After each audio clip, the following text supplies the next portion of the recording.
चढ़ाओ एक लोटा जल। कभी कभी अगर ऐसा लगे जीवन में कि दुख बहुत ज़्यादा आ गया है, बहुत तकलीफ आ गई है, तो लाल चंदन को घिस कर उस लाल चंदन का लेपन भगवान शंकर पर कर कर फिर पानी चढ़ाओ। अगर कोई संकट भारी है और निकट रहा, जैसे किसी नारी का गर्भ नहीं ठहर रहा, 15 साल हो गए, 20 साल हो गए, 25 साल, जैसे इसने लिखा एक माता ने कि 18 साल की बेटी हो गई थी पर संतान में पुत्र नहीं, तो उसने भाव से कथा सुनी।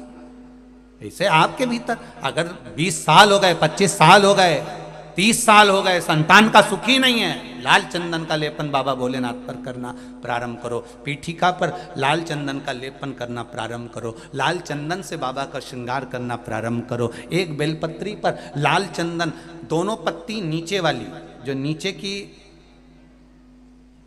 की जो 2 पत्ती होती है, इस पे लाल चंदन और बीच वाली पत्ती पर पीला चंदन लगाकर बाबा के शिवलिंग को समर्पित करिए। बाबा से प्रार्थना करिए, रोज प्रार्थना करो। परंतु एक बात का स्मरण रहे, 25 साल हो गए, 20 साल हो गए, 30 साल हो गए, संतान नहीं, तो पहले जल से अभिषेक कराना। अभिषेक कराकर उस जल का आचमन करने के बाद हाथ को खासा करना, धोना। उसके बाद में फिर वापिस बाबा का स्नान कराओ, फिर चंदन का लेपन कराओ, फिर एक लोटा जल चढ़ाकर बाबा का स्नान कराओ। बाबा का बड़ा सुंदर भाव से लाल चंदन से जो अभिषेक करता है, बाबा को लेपन कर कर फिर जल चढ़ समर्पित करता है, निश्चित है उसकी गोदी मेरा देव अधिदेव महादेव जरूर भरता है। ये निश्चितता है। हम तो बेटियों से भी कहते हैं, जिसका विवाह नहीं हो रहा हो, 25 साल, 30 साल, 27 साल, 28 साल, 32 साल, 40 साल हो गए हो, नहीं हो रहा हो बेटा बेटी का विवाह, उसे लाल चंदन का प्रयोग अशोक सुंदरी वाली जगह पर 7 बिंदी लाल चंदन की लगाकर 7 बेलपत्र 7 बिंदी पर रखिए और महाराज अपनी कामना कर कर भगवान से आइए। बाबा देगा, करेगा, 3-4 महीने में विवाह पक्का करेगा। ये लाल चंदन की महत्वता है शिव तत्व।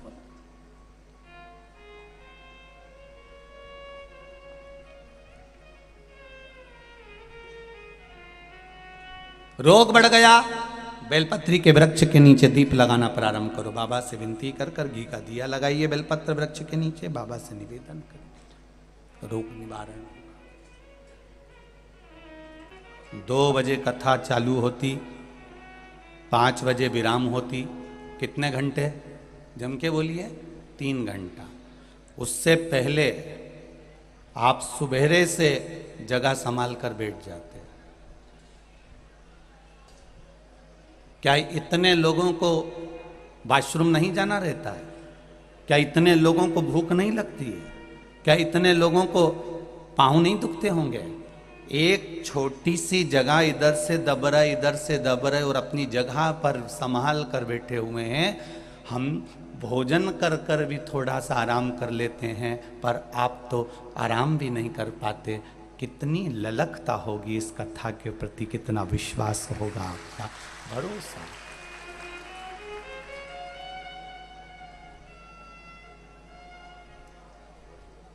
कोई आया बाद में, आराम से टाइम पर आ रहा है, टाइम पर आकर बैठ गया, उसके आगे बैठ गया तो उसका मन दुखता है। मैं बहुत देर से बैठी थी जी, बहुत विश्वास लेकर बैठी थी। मेरा महादेव मुझे सवेरे 8 बजे से बिठा कर रखा था, 2 बजे का इंतज़ार था और 2 बजे तुम आए और अपना अपना जगह संभाल कर बैठ गए। और हम उतनी देर से बिना खाए प्यासे, खाएंगे जगह चली जाएगी, पानी के लिए जाऊंगी जगह चली जाएगी। कितना विश्वास, कितना भरोसा लेकर बैठे थे, कितना भरोसा।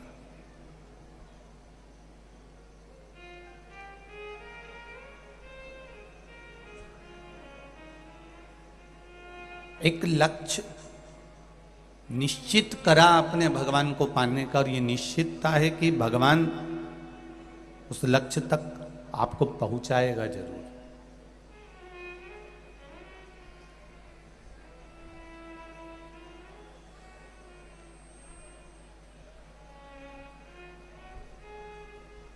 उस लक्ष्य तक परमात्मा आपको लेकर जरूर जाएगा। और यही गंभीरता है। समुद्र का जल, नदी का जल, खड्डे का जल, इन सारे जलों में सर्वश्रेष्ठ जल वो जो कुआं होता है ना, उस कुएं में एक श्रेष्ठता होती है कि कुएं का जल हिलोरे नहीं मारता। आपके गांव में भी कुआं होगा जीजियों, जितनी भी मेरी माएँ बैठी हैं, जितनी मेरी बेटियां बहनें बैठी हुई हैं, मेरी माताएं बैठी हुई हैं, जितने मेरे भाई बैठे हुए हैं, आपने देखा होगा कुएं का जल कभी हिलोरे नहीं मारता। हिलोरे मारता है समुद्र का जल, हिलोरे मारती है नदियां, हिलोरे मारता है तालाब, हिलोरे मारते हैं जो तालाब होते हैं, खड्डे होते हैं, और जिसमें समुद्र और नदी झरने ये सब हिलोरे मारते हैं और खूब उछलते हैं, खूब हिलोरे मारते हैं। पर कुएं का जल कभी हिलोरे नहीं मारता, चाहे कुछ भी हो जाए, क्योंकि कुएं के जल में एक बात होती है, कुएं को खोदने से पहले नीचे इतनी चोट दी जाती है, इतनी चोट दी जाती है, इतने बम ब्लास्ट अंदर करे जाते हैं, इतनी ब्लास्टिंग करी जाती है, और इतने पत्थरों को फोड़ा जाता है, नीचे इतना उसको उखाड़ा जाता है, नीचे इतनी चोट दी जाती है कि कुआं अंदर से इतना चोट खाया हुआ होता है कि कुआं फिर वो हिलोरे मारना भूल जाता है, क्योंकि अंदर उसके इतनी चोट पड़ी होती है कि वो शांति की जिंदगी जीना पसंद करता है, शांति की जिंदगी। हिलोरे कौन मारता है? एकदम जिसके पास में वैभव आ गया, एकदम जिसके पास में धन आ गया, एकदम जिसके पास में सत्ता आ गई, और एकदम धन वैभव सत्ता आई, उसने गिनना बंद कर दिया किसी को। थोड़ी सी कुर्सी मिली, थोड़ी सी सत्ता मिली, उसने छोटे मोटे को गिनना बंद कर दिया। कौन? हम नहीं जानते, किसको हम नहीं पहचानते।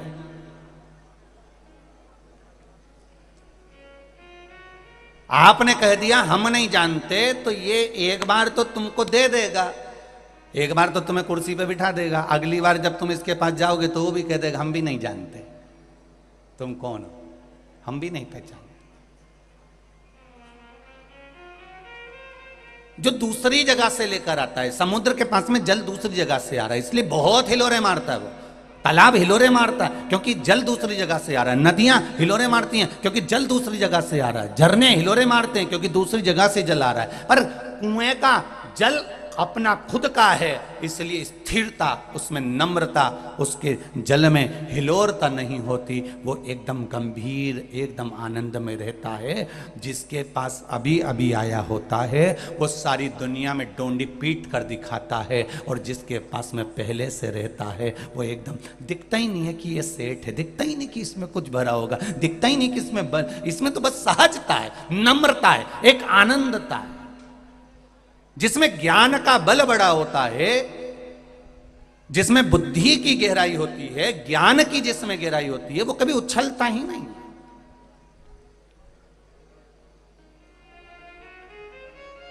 ज्ञान की गहराई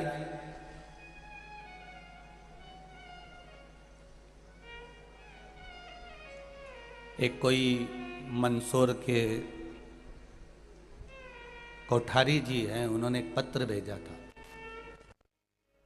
शायद अग्रवाल या अग्रसेन के उधर कहीं पत्र का स्मरण हमको ना, परंतु उनका एड्रेस लिखा था, कोई अग्रवाल चौक होगा या अग्रसेन होगा, जो भी होगा, वहाँ का एक पत्र था कोई कोठारी जी का। उन्हें कोठारी जी ने पत्र में लिखा था,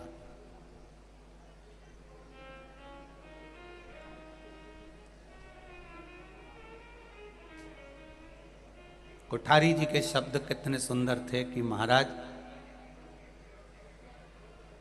मंदसौर आने से पहले जो जनमानस में भ्रम फैला था, ये मंदसौर के फैलाने वाले नहीं थे, क्योंकि मेरे मंदसौर को मैंने अपनी जिंदगी में शुरू से देखा है, ये तो कोई दूसरे का फैलाया हुआ। मेरा मंदसौर ऐसा नहीं है। वो कोठारी जी के शब्द में, कोठारी जी आपको धन्यवाद दूंगा अगर आप सुन रहे होगे, जहां भी बैठे हो। आपकी जो पत्र है, 2 पेज का आपने पत्र लिखा, उसमें आपने काव्यत्य के को लिखा, और बड़ा सुंदर सुंदर बात आपने उसमें।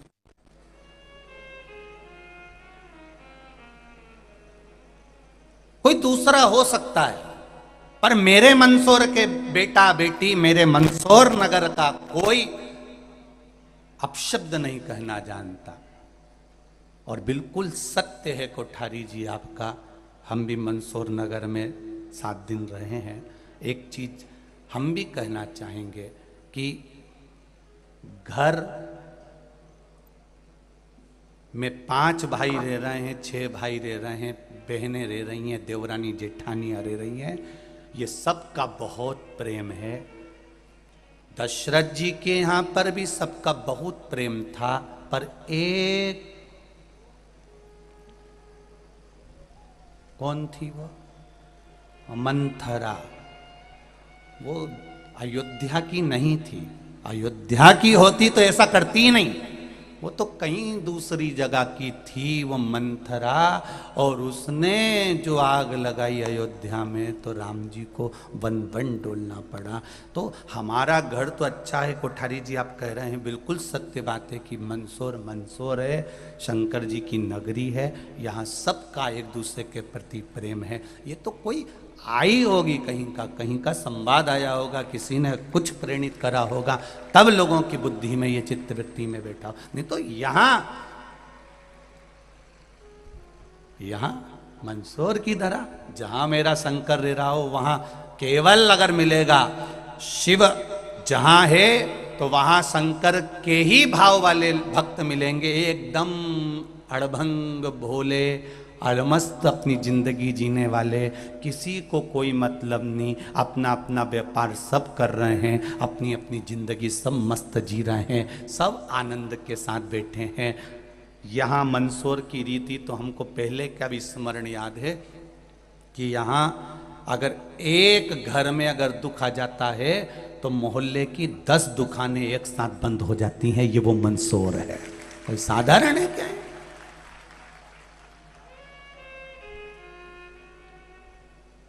एक सहजता का विषय, एक आनंदता का विषय। शिव क्या देता है ये हम ये नहीं कह सकते कि शंकर क्या देता है। शंकर जब देता है तब आपको मालूम पड़ता है कि शिव जी ने क्या दिया। एक पत्र आया है कि मेरे घर में 2 बेटियां हुई, एक बेटी की उम्र 18 साल थी और दूसरी बेटी की उम्र 14 साल थी। मैं टीवी के सामने कथा सुनकर केवल रोती थी कि मेरे घर में बेटा नहीं है। मैंने कभी भगवान के सामने जाकर नहीं कहा कि मेरे को बेटा दे देना। मेरी दोनों बेटियां मेरे घर में, एक 18 पत्र देखिए जरा, पत्र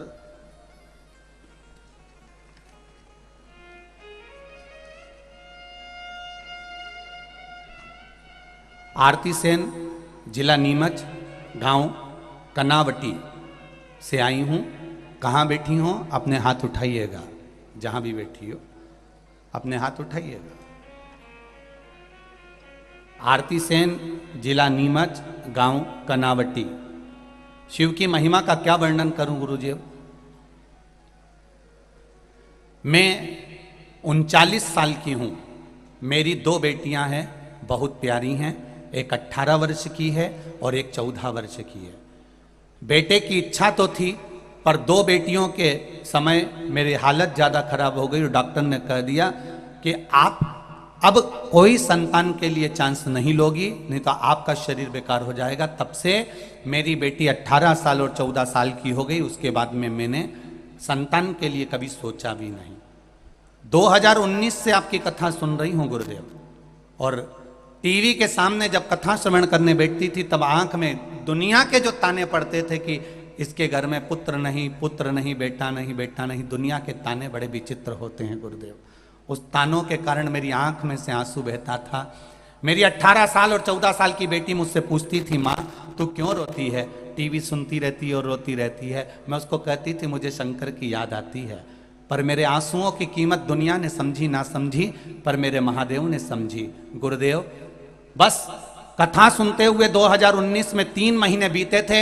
एक कथा सुनते हुए मेरी आंख में आंसू थे और 3 महीने बीते, और 3 महीने बीतने पर मेरा गर्भ ठहर गया और मेरे यहां पुत्र का जन्म हुआ है, बेटे का जन्म हुआ। मेरी बेटी 18 साल की है, 14 वर्ष की है। अब मेरे घर में एक बेटा भी है। मैंने बाबा से नहीं मांगा, पर 3 महीने का आप कहते हो कि 3 महीने में महादेव देता है। मैंने 3 महीने में उसका रिजल्ट पाया है। मेरे बाबा ने मुझको एक पुत्र दिया है, ये शिव की कृपा से ही प्राप्त हुआ।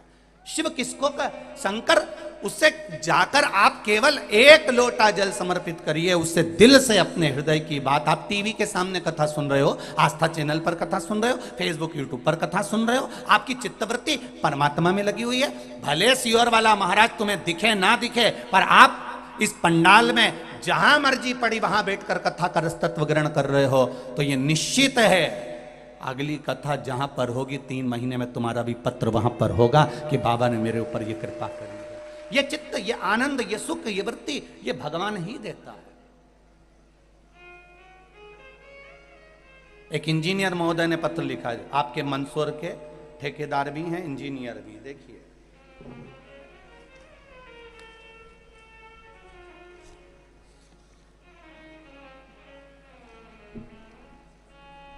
Engineer BS Sisodia, किरियानी Mandsaur.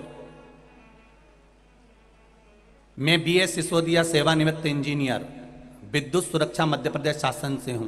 गुरुदेव, सेवानिवृत्ति के पश्चात मेरे को नियम अनुसार मिलने वाले फंड क्लेम विगत 9 माह से अटके हुए थे। 1 वर्ष पहले भी ये अटक गया था, नहीं आया, फिर 9 महीने कहा, फिर अटक गया। मेरे शुभ चिंतकों ने कहा कि सियोर वाला महाराज की कथा आती है टीवी पर, आप श्रवण करें। मैंने कथा सुनना चालू करा और मन में आया कि एक बार कुबेरेश्वर धाम जाऊं। कुबेरेश्वर धाम पर भी होकर आया। गुरुदेव, मंगलवार दिन 20/9/2022 को कथा में बैठा था। मंदसौर की कथा में बैठकर शाम को 4 बजे मैं केवल बाबा से विनय कर रहा था कि बाबा, मैंने सुना है तू सबकी मुराद पूर्ण करता है, मैं इसी पंडाल में बैठा हूं और मेरी मुराद पूर्ण कर दो, मेरा फंड ला दीजिए। शाम को 4 बजे चीफ इंजीनियर भोपाल से मोबाइल आया कि सरकार ने आपके सारे फंड क्लेम मंजूर कर दिए हैं, 3 दिन में आपका फंड का पैसा आपके पास पहुंच जाएगा। मैं इंजीनियर हूं, इन सभी चीजों पर मेरा विश्वास नहीं होता, पर देखा और प्रमाण देखा तो मैं भी छाती ठोक कर कह सकता हूं, और मेरा मोबाइल नंबर भी नीचे लिख रहा हूं, जिसको जरूरत पड़े मुझसे पूछना कि शिव कृपा किसको कहते हैं। ये शंकर है, ये शिव की उदारता है, ये शंकर की करुणा है। आपका विश्वास, आपकी दृढ़ता, आपका भरोसा।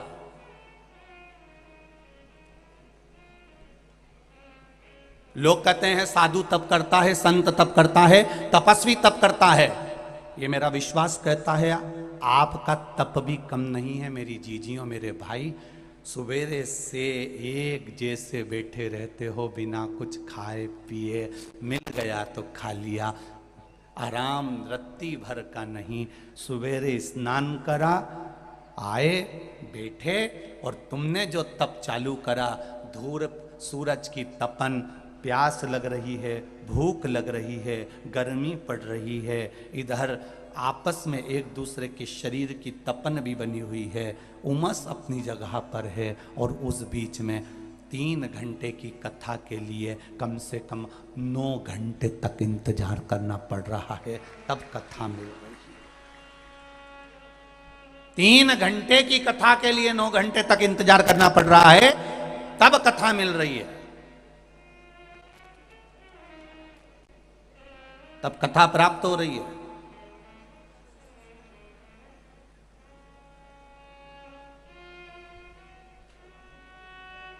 और मिली तो तुम्हारी तप साधना खाली नहीं जा सकती। तुम ये नवरात्र में बैठकर यहाँ तप ही तो कर रहे हो, ये नवरात्र में बैठकर तुम साधना ही तो कर रहे हो, ये नवरात्र में बैठकर कथा के लिए इंतजार ही तो कर रहे हो, परमात्मा को पाने के लिए। यहाँ कुछ भी नहीं है इसके सिवाय, कुछ भी नहीं।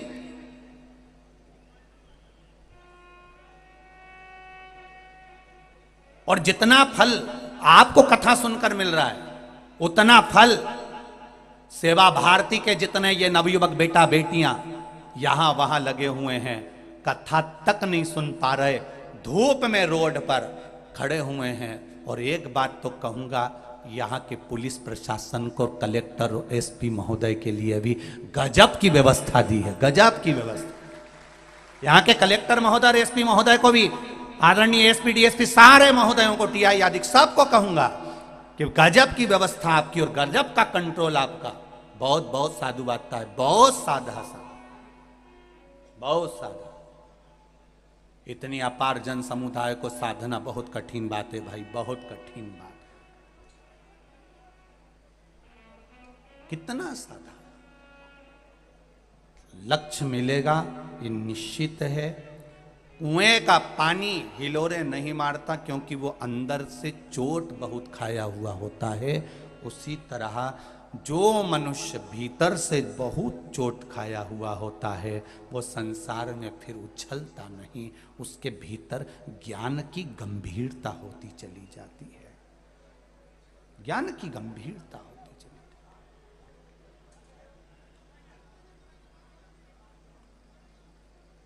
है। एक सेठ जितना सुखी नहीं होता उतना सुखी भिखारी होता है। कौन सुखी है? जम के बोलो जरा, अरे अच्छे से बोलो। भिखारी। एक सेठ जितना सुखी नहीं होता उससे 1000 गुना सुखी एक भिखारी होता है। क्यों? भिखारी 100 घर से मांगकर खाता है और सेठ दिन भर कमाता है तो भी अपना टिफिन सही से खा नहीं पाता है।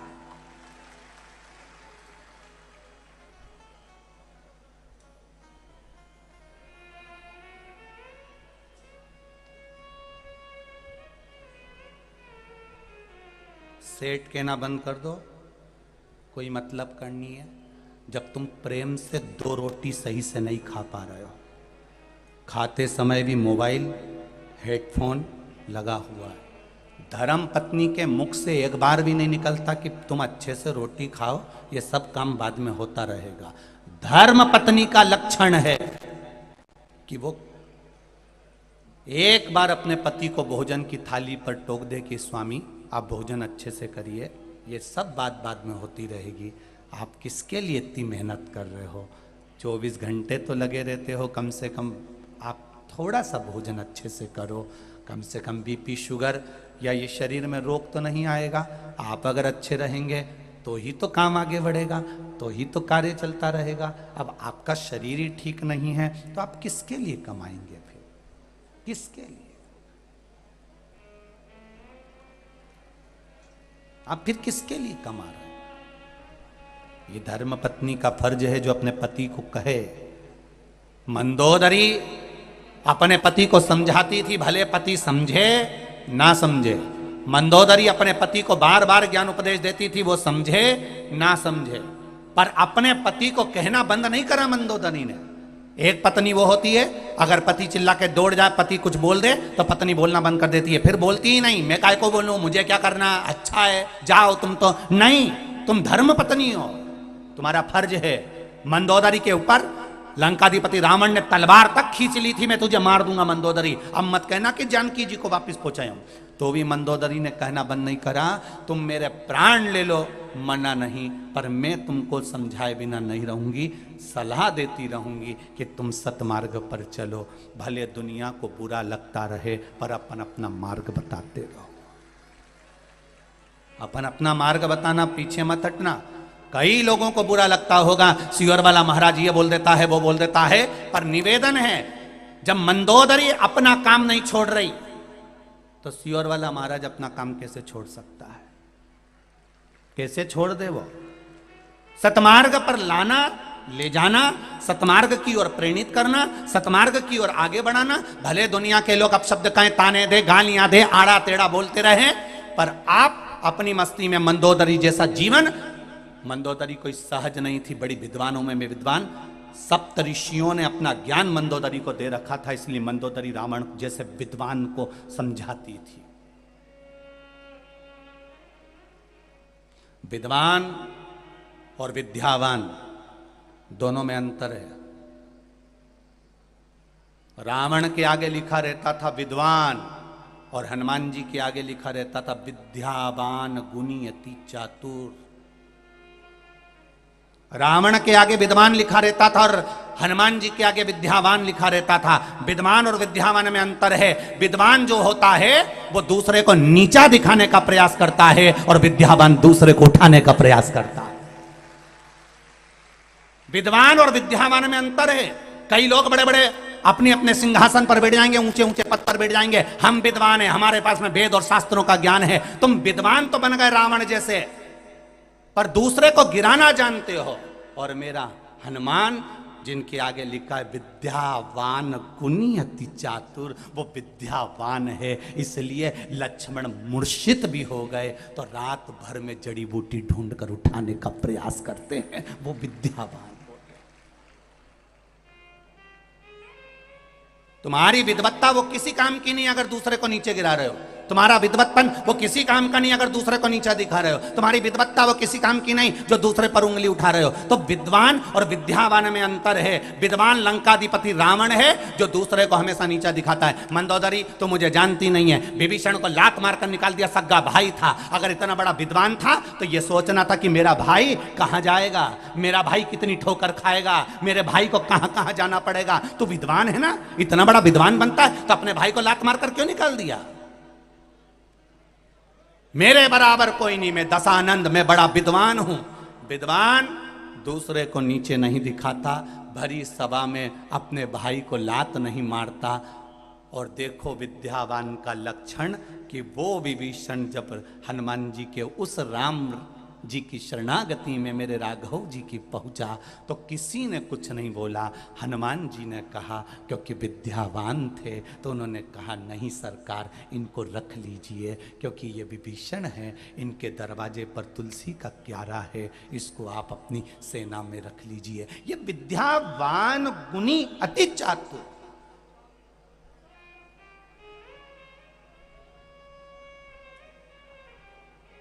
बहुत पढ़ लो, बहुत लिख लो, बहुत बड़े सिंहासन पर बैठ जाओ, बहुत बड़ी सत्ता तुम्हारे पास में आ जाए, तुम्हें बहुत बड़ी कुर्सी मिल जाए, तुम कहीं के अध्यक्ष उपाध्यक्ष, कहीं ये कहीं वो, कहीं तुम ये, तुम्हारे पास में कितने भी पद आ जाएं, पर तुम्हारी विद्वत्ता उसमें होना चाहिए कि तुम विद्वान मत बनना, विद्यावान बनना। कल जजमान लोग मिलने के लिए शाम को आए और हमारे सेवा भारती के कोई भाई उनका परिचय दे रहे थे, और सेवा भारती के कुछ भाई उनका परिचय दे रहे थे। तो उन्होंने परिचय में बहुत सुंदर सुंदर बातें हमको कही कि साहब ये हमारे यहाँ के सेठ जी हैं और ऐसा है, और कहा साहब ये प्रॉपर्टी डीलर हैं, ये इनकी कॉलोनियाँ बनाते हैं, कोई कहा इनका ये मील है, कोई कहा इनका ये है। पर ईमानदारी की बात कहूँगा, आप पांचों जजमान मिलने आए, पर मुझे नहीं लगा कि आप बहुत बड़े करोड़पति होगे, मुझे तो लगा शिव के भक्त हो। मुझे तो केवल आपकी सरलता दिखी, आपकी सहजता दिखी, आपकी नम्रता दिखी, और आपकी नम्रता में मालूम पड़ जाता है कि इनमें विद्यावान है कि विद्वान है।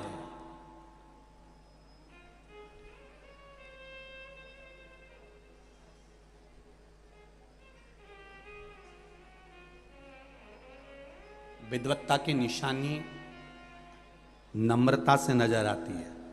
अभी ये कथा के पहले सांसद आदरणीय केपी यादव जी की कथा थी अशोकनगर में।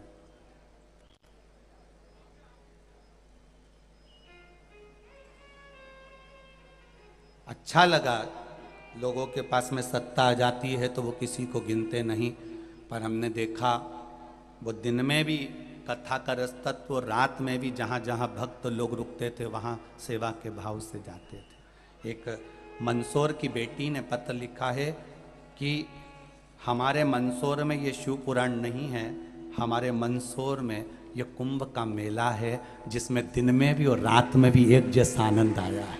ये बेटी है मनीषा बधेरवाल, केशव कुंज मंदसौर से हैं, उनका मोबाइल नंबर भी उन्होंने लिखा है। आप ही ने लिखा है बाबू, श्री शिवाय नमस्तुभ्यम। आपने पत्र में लिखा है ये मंदसौर नगर की शिव महापुराण की कथा नहीं है बाबू। बहुत सुंदर बात लिखी है आपने, और एक बार दोनों हाथ हिला दो, श्री शिवाय नमस्तुभ्यम। ये मंदसौर नगर की शिव पुराण की कथा नहीं, ये हमारे मंदसौर नगर का कुंभ का मेला है। जितना दिन में आनंद आता है इस मंदसौर नगर के इस कथा के पंडाल में रात में उससे ज्यादा आनंद आता है। लोग भजन करते हुए दिखते हैं चारों तरफ। उसमें लिखा आपने एक लाइन बड़ी सुंदर कि हमारा मन ही नहीं कर रहा कि ये कथा विराम हो और हम अपने घर जाएं। हम तो दिन और रात इस कथा का रस तत्व ग्रहण करते रहें, ये लक्ष्य है। बैठो बेटा, श्री शिवाय नमस्तुभ्यम। ये लक्ष्यता है हमारी, ये आनंदता है हमारी।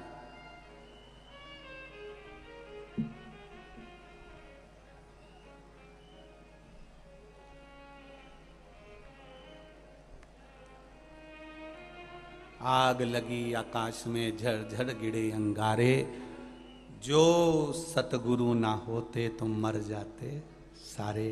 कहीं ना कहीं शिव भक्ति का एक आनंद अपने जीवन में उतारो। सेठ भिखारी 100 घर से मांगकर खाता है और चैन की जिंदगी जीता है, और सेठ 24 घंटा कमाता है और एक टिफिन भी सही से नहीं खा पाता है। एक टिफिन भोजन का दुकान पर रखा है, 4 बार नौकर ने कह दिया सेठ जी मुझे भूख लग रही है, नौकर को छुट्टी दे दी पर खुद छुट्टी नहीं ले पाया, खुद छुट्टी नहीं ले पा रहा कि मैं खा लूं। खाने के लिए अंदर बैठा है और बाहर ध्यान है। देख ले वो ग्राहक क्यों खड़ा है, उसको देख ले जरा, और मुंह में रोटी केवल ठूस रहा है और ध्यान ग्राहक पर है।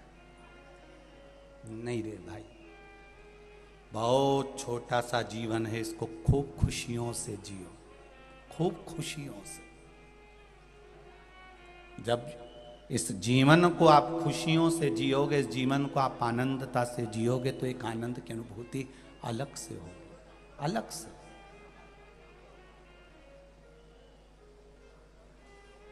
कमाओ, खूब कमाओ। मेरा भोलेनाथ, जितना आपने इस कथा में अगर लगाया हो या कहीं समर्पित किया हो या सेवा भारती के प्रकल्प में कहीं साथ दिया हो, तो मेरा महादेव आपको खूब दे, मना नहीं है। कमाओ, खूब कमाओ, तुम्हारे शरीर की कैपेसिटी से ज्यादा कमाओ, पर एक बात अपने दिमाग में बिठा कर रखना कि कमाई के साथ में थोड़ा अपने शरीर पर भी खर्च करो और अपने जीवन को खुशियों के साथ में जियो, खुशियों के साथ। इस जीवन को थोड़ा सा अच्छा जीने का प्रयास करिए।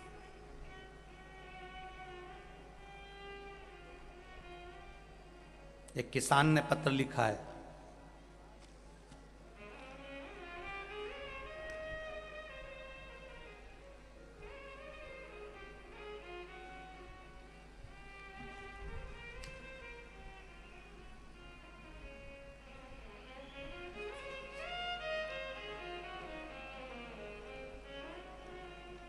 धर्मेंद्र राजेश्वर, चंदवासा गांव, तहसील शामगढ़, जिला मंदसौर से आया हूं। सत्येंद्र नागर मेरा नाम। गुरुजी मैं एक किसान हूं। कहीं बैठे हैं सत्येंद्र जी? जहां कहीं बैठे हो तो हाथ हिलाइएगा। अच्छा आप ही हैं, दोनों हाथ हिला दो। अच्छा दोनों आए हो क्या, पति पत्नी? ठीक है। श्री शिवाय नमस्तुभ्यम, हाथ हिला दीजिए एक बार। श्री शिवाय नमस्तुभ्यम। मैं सत्येंद्र नागर हूँ, एक किसान हूँ। मेरा बचपन से लेकर अभी तक का जीवन किसानी में बीता है गुरुजी। 2 बीघा खेत है मेरे, उसमें गेहूं की फसल बोई थी। उसके ऊपर बिजली के तार जा रहे थे गुरुजी। मैं रोजाना उनकी निगरानी करता था। पर जब आपकी शिव महापुराण की कथा रतलाम में चल रही थी, तब मैं घर पर बैठकर कथा सुन रहा था और खेतों में नहीं पहुंच पाया। तभी वो तारों से खेत में आग लग गई गुरुदेव। और आग लगी, किसी ने आकर कहा कि तुम्हारे खेत में आग लग गई है बिजली के तारों से। मैं भागा गुरुदेव। खेतों पर जब मैं गया, पूरे गांव के लोग मेरे साथ दौड़कर जब मेरे खेत पर पहुंचे, तो हम क्या देख रहे थे कि हम तो यहाँ शंकर की कथा सुन रहे थे, वहां पर एक काले रंग का व्यक्ति पूरी आग को बुझा रहा था। एक काले रंग का आदमी पूरी आग को बुझा रहा था, और एक भी गांव वाले ने और एक भी हम लोगों ने एक बाल्टी पानी नहीं डाला, और उस काले रंग के आदमी ने पूरी आग को बुझा दिया। उसके बाद भी गुरुजी बाबा की कृपा देखिए, मेरे 2 बीघे खेत में जो गेहूं हमेशा कम आता था, उसमें 25 क्विंटल गेहूं बाबा ने मुझे दिया। शिव की कृपा। बैठिए महोदय, श्री शिवाय नमस्तुभ्यम। बैठिए, ये शिव है। ओ घड़ी, हम उसके भरोसे पर जी। करो काम, कर्म करना, पीछे नहीं हटना। पढ़ाई करो, डॉक्टर बनो, इंजीनियर बनो, तुम्हारी पढ़ाई पूरी करिए और बड़े दिल से करिए, पर साथ में उस पर भरोसा रखिए, उस पर भरोसा। हमने पहले भी कथा में कहा, तुम भगवान का द्वार संभाल लो, तुम भगवान की कथा संभाल लो, तुम भगवान की कथा को संभालो, वो तुम्हारा घर संभालेगा, निश्चित है संभालेगा। उसने जन्म दिया है हमको। माता के गर्भ में जब पेट भरकर भोजन दे सकता है, माता के गर्भ में जब हमारी सुरक्षा कर सकता है, माता के गर्भ में जब रह सकता है। कितनी विचित्र बात भीम और अर्जुन ने भगवान कृष्ण से कही, एक नहीं, मेरे 5 पुत्र सो रहे थे द्रौपदी की और तुमने उसको नहीं बचाया, और मां उत्तरा के गर्भ में पहुंच गए बचाने के लिए।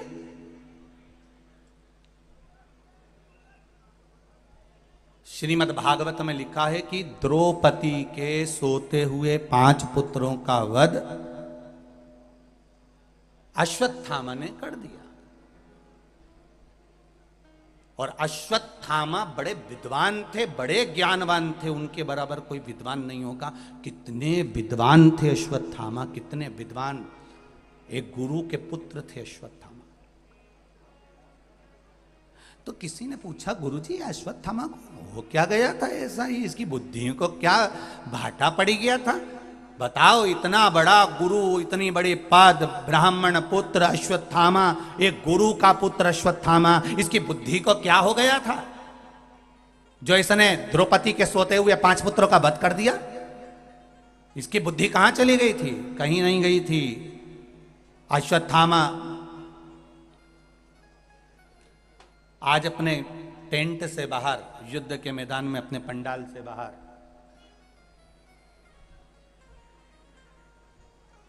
पंडाल से बाहर अश्वत्थामा बैठा हुआ था। और अश्वत्थामा जब पंडाल के बाहर बैठा हुआ था, उस जगह पर जब पंडाल के बाहर बैठा है, उस जगह पर बैठे बैठे अश्वत्थामा ने क्या देखा? अश्वत्थामा क्या देख रहा था? अश्वत्थामा क्या देखता है कि एक उल्लू पेड़ पर आकर बैठ गया। एक उल्लू पेड़ पर आकर बैठा और उल्लू ने क्या करा? कौवे के जो बच्चे थे वो सो रहे थे और रात के समय उल्लू आया और वो कौवे के बच्चों को मारना प्रारंभ कर दिया।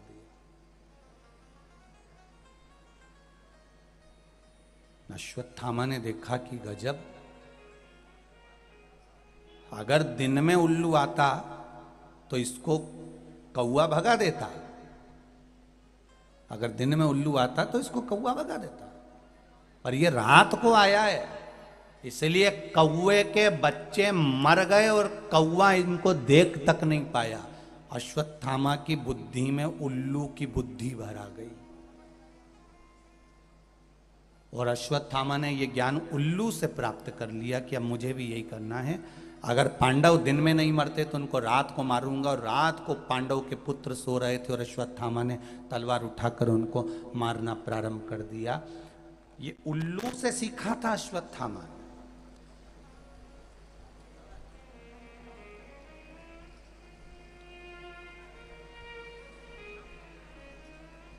एक विद्वान, कितना प्रबल विद्वान अश्वत्थामा, जिसने द्रौपदी के सोते हुए 5 पुत्रों को मार दिया।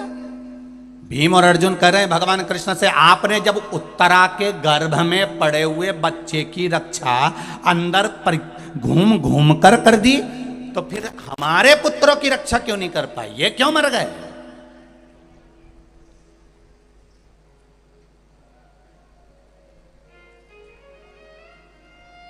इनके मरने का कारण क्या है? भगवान कृष्ण ने कहा, अर्जुन भीम, मैं रोज तुमसे पूछता था, रोज प्रतिदिन तुमसे पूछता था, रोज तुमसे कहता था कि तुम मेरे पास आते हो तो अपने मन की बात कहा करो, अपने हृदय की बात कहा करो।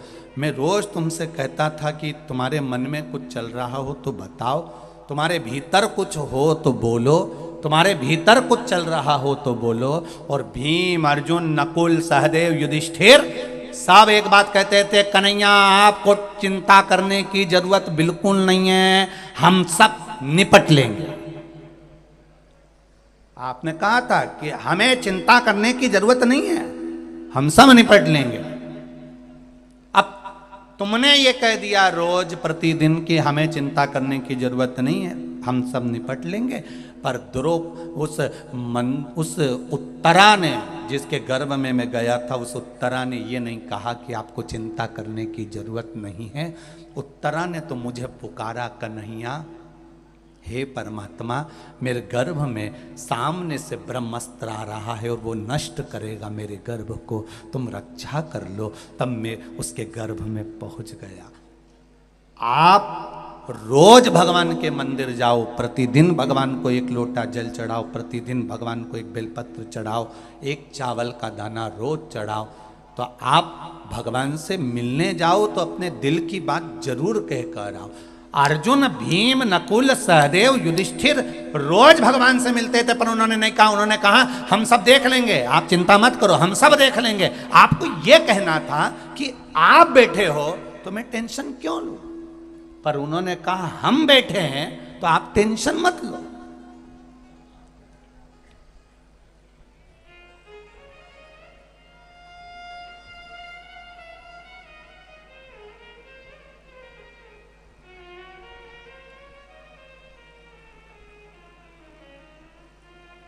कहीं कहीं का होता है सब, बात बात एक ही बात, मैं बैठा हूं ना, तुम्हें टेंशन लेने की जरूरत नहीं है, मैं बैठा हूं ना, तुम्हें टेंशन लेने की जरूरत नहीं है, मैं बैठा हूं ना, तुम्हें टेंशन लेने की जरूरत नहीं है। और इतनी देर में जनरेटर बंद हो जाए तो,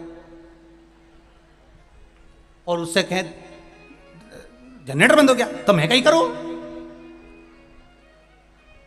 कहीं मैं जनरेटर के अंदर घुस जाऊं, तो तू ही तो बोल रहा था मैं बैठा हूं ना, तो टेंशन लेने की जरूरत नहीं है।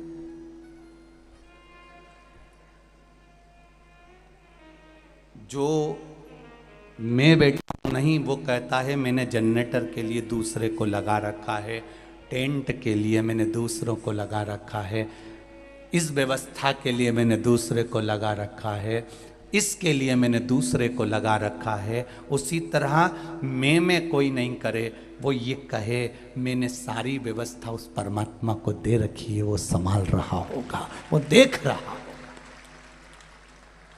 वो संभाल रहा है, वो देख रहा है।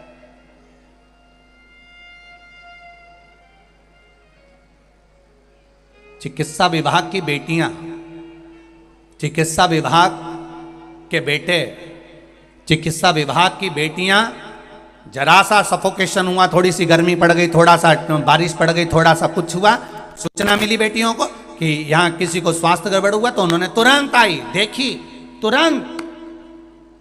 उसी तरह जैसे चिकित्सा विभाग की बेटियां, चिकित्सा विभाग के बेटे जरा सी सूचना पाने के बाद दौड़कर तुम्हारे पास आ जाते हैं, उसी तरह जिसका विश्वास परमात्मा में होता है, तुम्हारे को थोड़ा सा कष्ट आते से भोलेनाथ तुम्हारे पास आ जाता है। ये निश्चित है, ये निश्चितता है।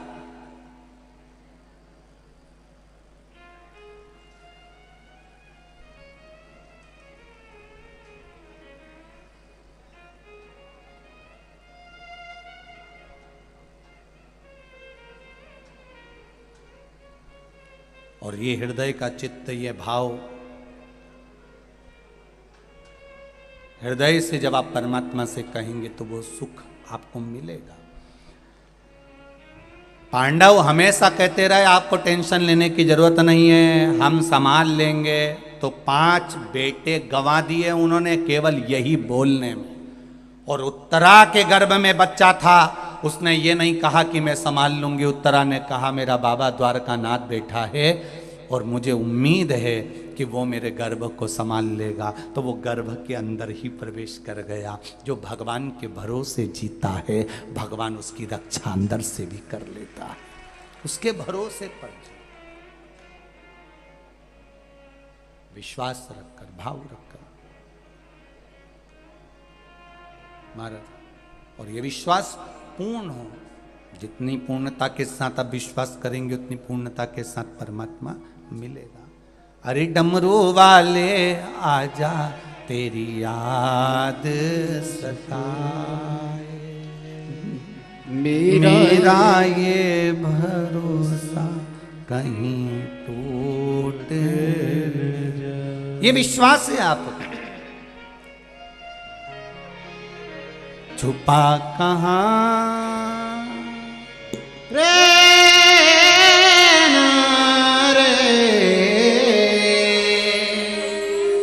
ओ डमरू वाले आजा तेरी यादें सताए, मेरा ये भरोसा कहीं टूटे न जाए।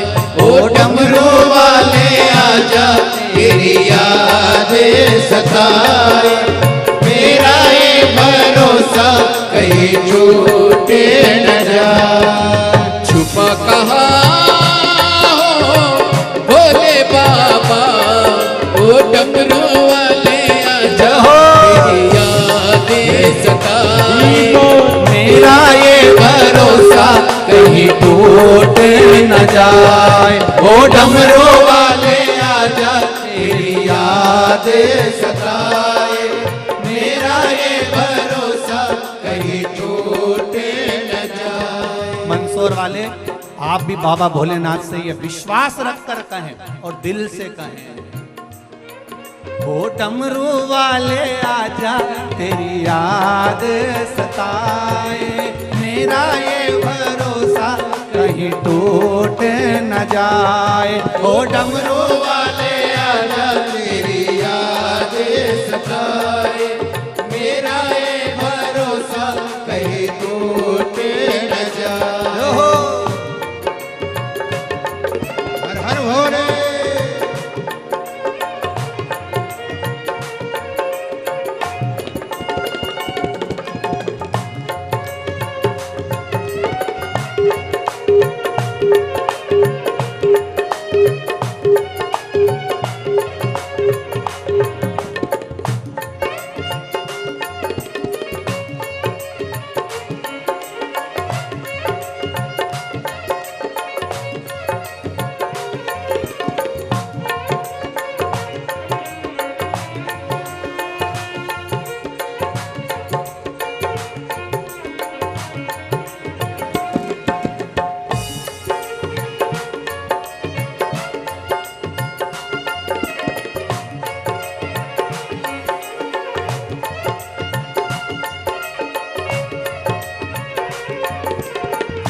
डमरू वाले आजा तेरी याद सताए, मेरा ये भरोसा कहीं टूटे न जाए। ओ डमरू वाले आजा तेरी याद सताए, मेरा ये भरोसा कहीं टूटे न जाए।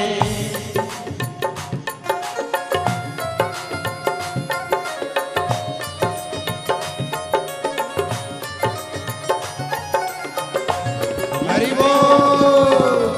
ताली की सेवा करते हैं, जय हो।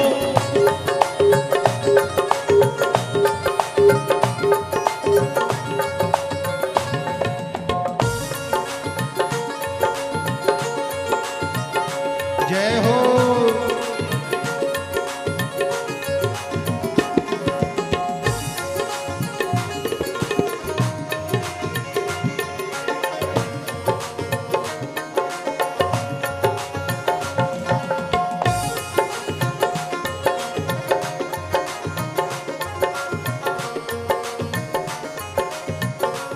शंभो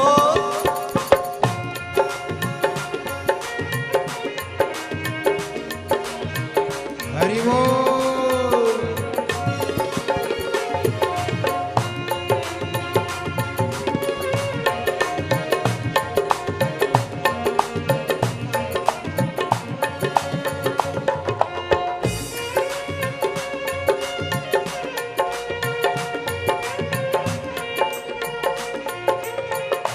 जय हो।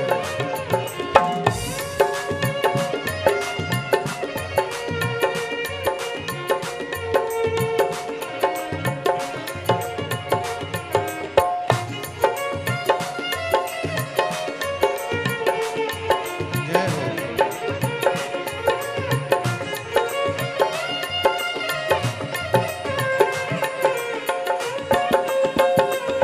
शंभो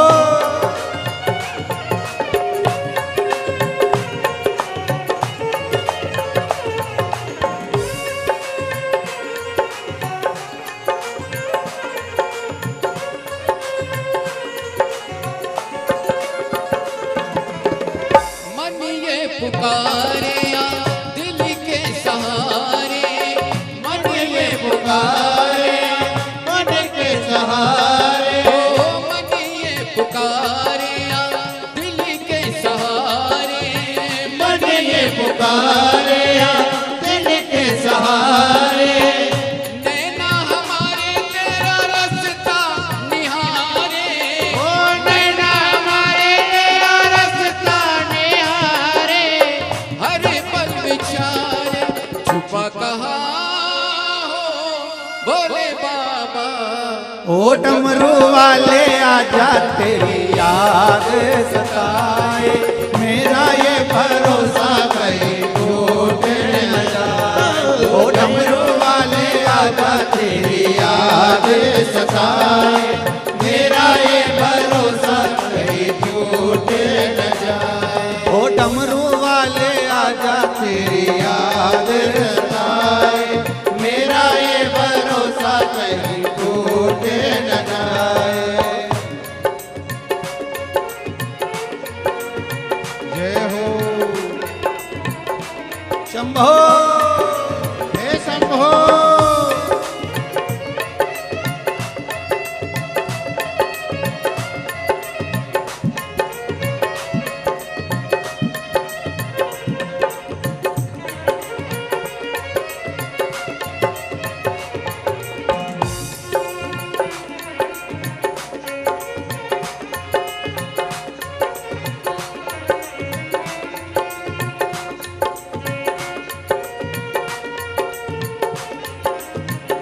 जय हो। हर हर भोले।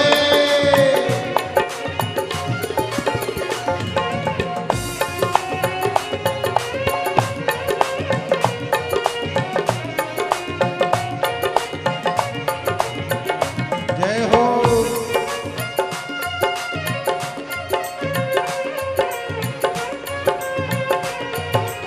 शंभो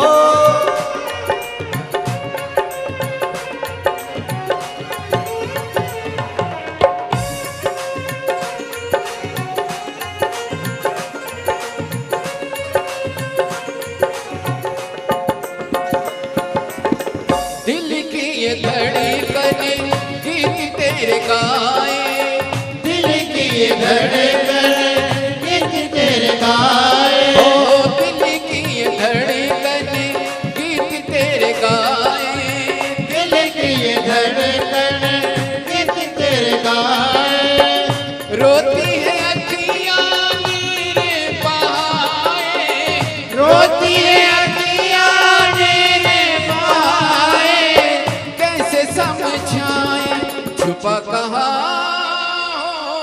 बोले बाबा, ओ डमरू वाले आजा तेरी याद सताए, मेरा ये भरोसा कहीं टूटे न जाए, ओ डमरू वाले आजा तेरी याद सताए, मेरा ये भरोसा कहीं टूटे न जाए, ओ डमरू वाले आजा तेरी याद सताए, मेरा ये भरोसा कहीं टूटे न जाए, ओ डमरू वाले आजा तेरी याद सताए, मेरा ये भरोसा कहीं टूट न जाए, ओ डमरू वाले आजा तेरी याद सताए, मेरा ये भरोसा कहीं टूट न जाए, ओ मेरा ये भरोसा तेरी याद न जाए, मेरा ये भरोसा कहीं टूट न जाए, मेरा ये भरोसा कहीं टूट न जाए, मेरा ये भरोसा कहीं टूट न जाए।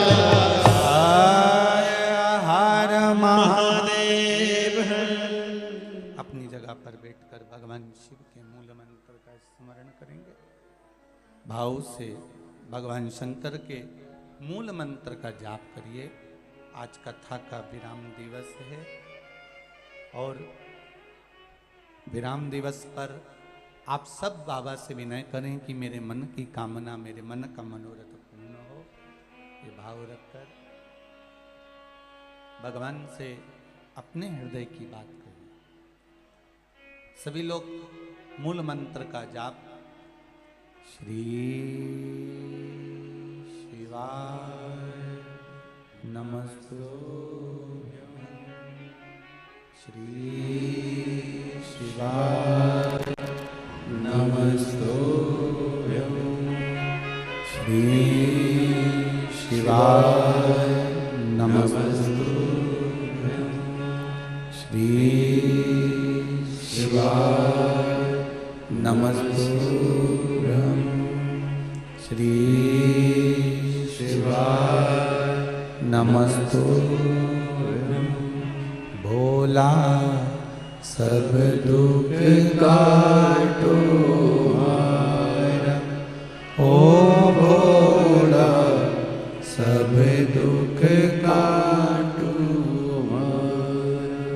शिव शंकर जपो तेरी माला, भोले बाबा जपो तेरी माला, भोला सब दुख काटो मारा, ओ भोला सब दुख काटो मारा। शिव कथा कह रही है, भगवान की उदारता कर रही है।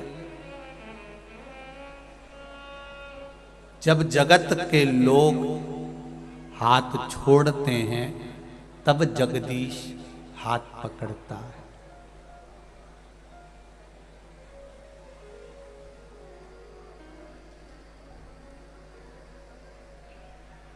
पांडवों ने कहा कि ये 5 पुत्र हमारे और ये मर गए और उत्तरा का गर्भ बच गया, तुम्हारे कारण हुआ है।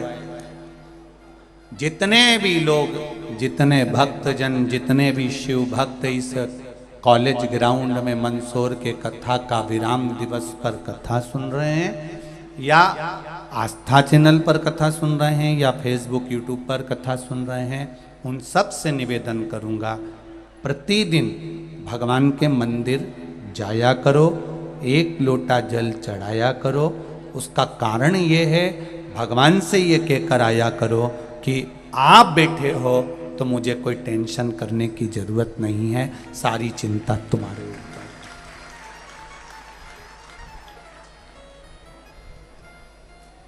भले तुम दुकान पर बैठकर ये कहते रहो कि मैं चला रहा हूँ, घर पे बैठकर बोलते रहो कि मैं संभाल लूँगा, पर मंदिर में जाओ तब भगवान से कहकर आना कि रोज तेरे पास आने का केवल एक कारण है, तुझसे कहना कि तू संभाल रहा, मैं तो केवल निमित्त हूं, मैं तो केवल निमित्त। कथा बाचने वाले प्रदीप मिश्रा नहीं, कथा करवाने वाली कोई समिति नहीं, और कथा सुनने वाले आप नहीं। ये तो शंकर बाच रहे हैं, शंकर करवा रहे हैं और शंकर सुन रहे हैं, ये केवल उसी का है, बाकी का सब तो हमको दिख रहा है निमित्तता, केवल निमित्त है, इसके सिवाय कुछ नहीं।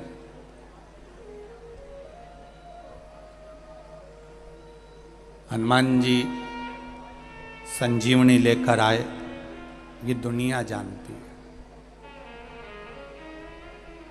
जब लक्ष्मण मूर्छित हुए, संजीवनी कौन लेकर आए थे? जम के बोलो जरा, बोलो जम के बोलो जरा, हनुमान जी।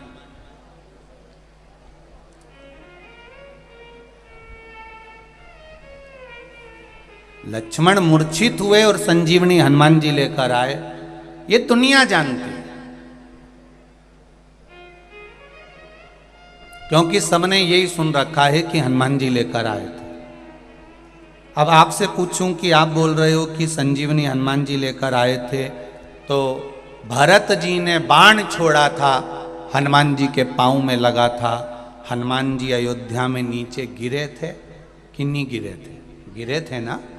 तो हनुमान जी जब अयोध्या में गिरे थे तो वो पर्वत जो हनुमान जी लेके जा रहे थे वो भी तो अयोध्या में गिरना था, वो गिरा था? अरे बोलो जम के, नहीं गिरा। क्यों नहीं गिरा? क्योंकि हनुमान जी जब संजीवनी लेकर जा रहे थे तो उन्होंने रास्ते में कह दिया था अगर मैं समय पर नहीं पहुंचा तो लक्ष्मण मर जाएगा, इसलिए हे सूर्य नारायण भगवान कृपा करना, मुझे पहले पहुंच जाने देना, अगर मैं पहुंच गया तो लक्ष्मण बच जाएगा। सूर्य नारायण भगवान ने सोचा हनुमान तू मेरा चेला है, मैंने तुझे गुरु मंत्र दिया है और तू अपने गुरु को बता रहा है कि तू लक्ष्मण को बचाएगा?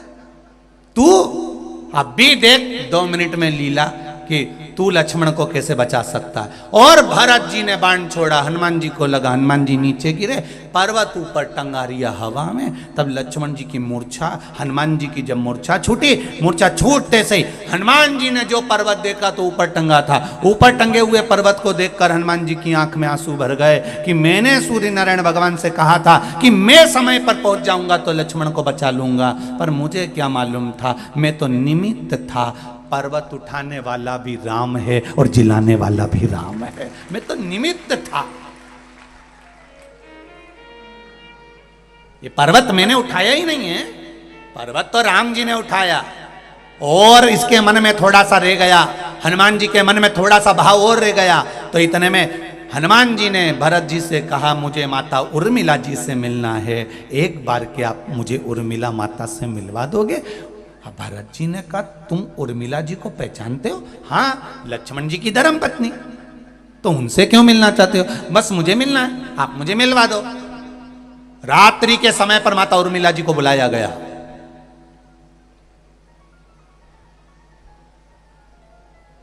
भारत की भूमि की पहली नारी थी जो अपने पति के लिए 14 साल तक हाथ में पानी का लोटा लेकर खड़ी रही थी, 14 वर्ष। क्यों?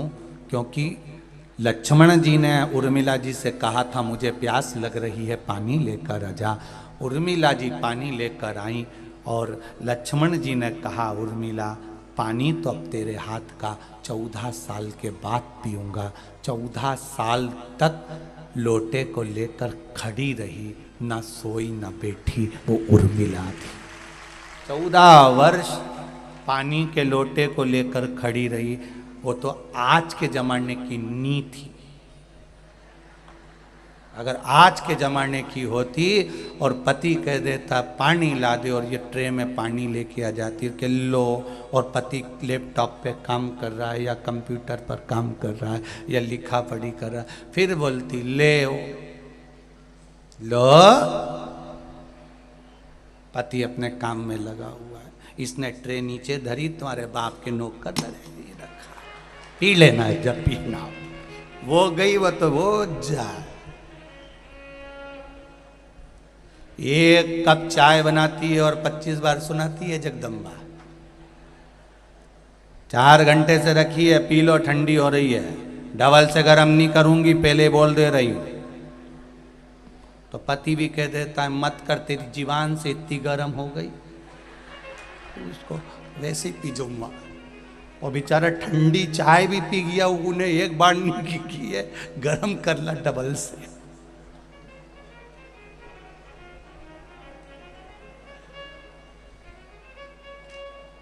कई लोग फेसबुक पे अपनी अपनी बातें आड़ी टेढ़ी डाल देते हैं, बहुत डालते रहते हैं। अब लोग हमसे कहे महाराज वो उन्होंने ऐसा लिख दिया, उन्होंने ऐसा लिख दिया। हम उनसे कहते हैं उनकी उनके घर में नहीं सुने तो दुनिया क्या खाक सुनेगी। जो फेसबुक पे डाल दे, बोले तो बोले, आग लगे बस्ती में, अपन रहे हो मस्ती में कि नहीं गुरुजी उन्होंने ऐसा लिख दिया, उन्होंने ऐसा लिखने दे। उनकी अगर घर में 2 मेहमान आ जाए और चाय बना के पिला दे और उसके बाद फिर मेहमान आ जाए, किसी पति में दम हो तो बोल दे एक बार डबल से, इनके लिए इतने प्रेम से बोलेगा, बना देगी क्या। जब उनकी लुगाई नहीं सुने तो दुनिया क्या खाक सुने। और कि इनकी बात तो सारा जमाना सुने, उनका घर का ही नहीं सुने, कि सारा जमाना सुने, कौन सुने। मुझे उर्मिला जी से मिलना। उर्मिला जी आई ने हाथ में पानी का लोटा था। हनुमान जी ने कहा माता उर्मिला से, माँ, ए माँ, आपको मालूम है आपके पति अंतिम सांसें गिन रहे हैं, अगर मैं समय पर नहीं पहुंचा ना माँ, आपके पति मर जाएंगे। उर्मिला जी ने पूछा हनुमान मेरे पति को क्या हुआ है। हनुमान जी बोले आपके पति को बाण लगा है और मूर्छा में पड़े हुए। उर्मिला जी ने कहा मेरे पति को बाण नहीं लग सकता, ये मेरा विश्वास कहता है। भी भरोसा देखना, जितना भरोसा मंदसौर वालों को शंकर जी पर है, इसलिए इतनी संख्या में धूप में पड़े हुए खड़े हुए हो, ऐसा भरोसा माता उर्मिला को था। बाण मेरे पति को नहीं लगा। हनुमान जी कहने लगे तुम सुन के पगला गई हो। किसी को अचानक बता दिया जाता है कि तेरे पति के साथ ऐसा हो गया तो उसकी बुद्धि फिर जाती है और रोने की जगह वो हंसने लगती है। मुझे लगता है तुम्हारी बुद्धि फिर गई जो तुम ऐसी बात कर रहे हो। तुम्हारे पति को बाण लगा है, मूर्छा में वो पड़ा है। ओ, मैं कहती हूं मेरे पति को बाण नहीं लगा है। अब ये बता राम जी क्या कर रहे हैं वहां पर?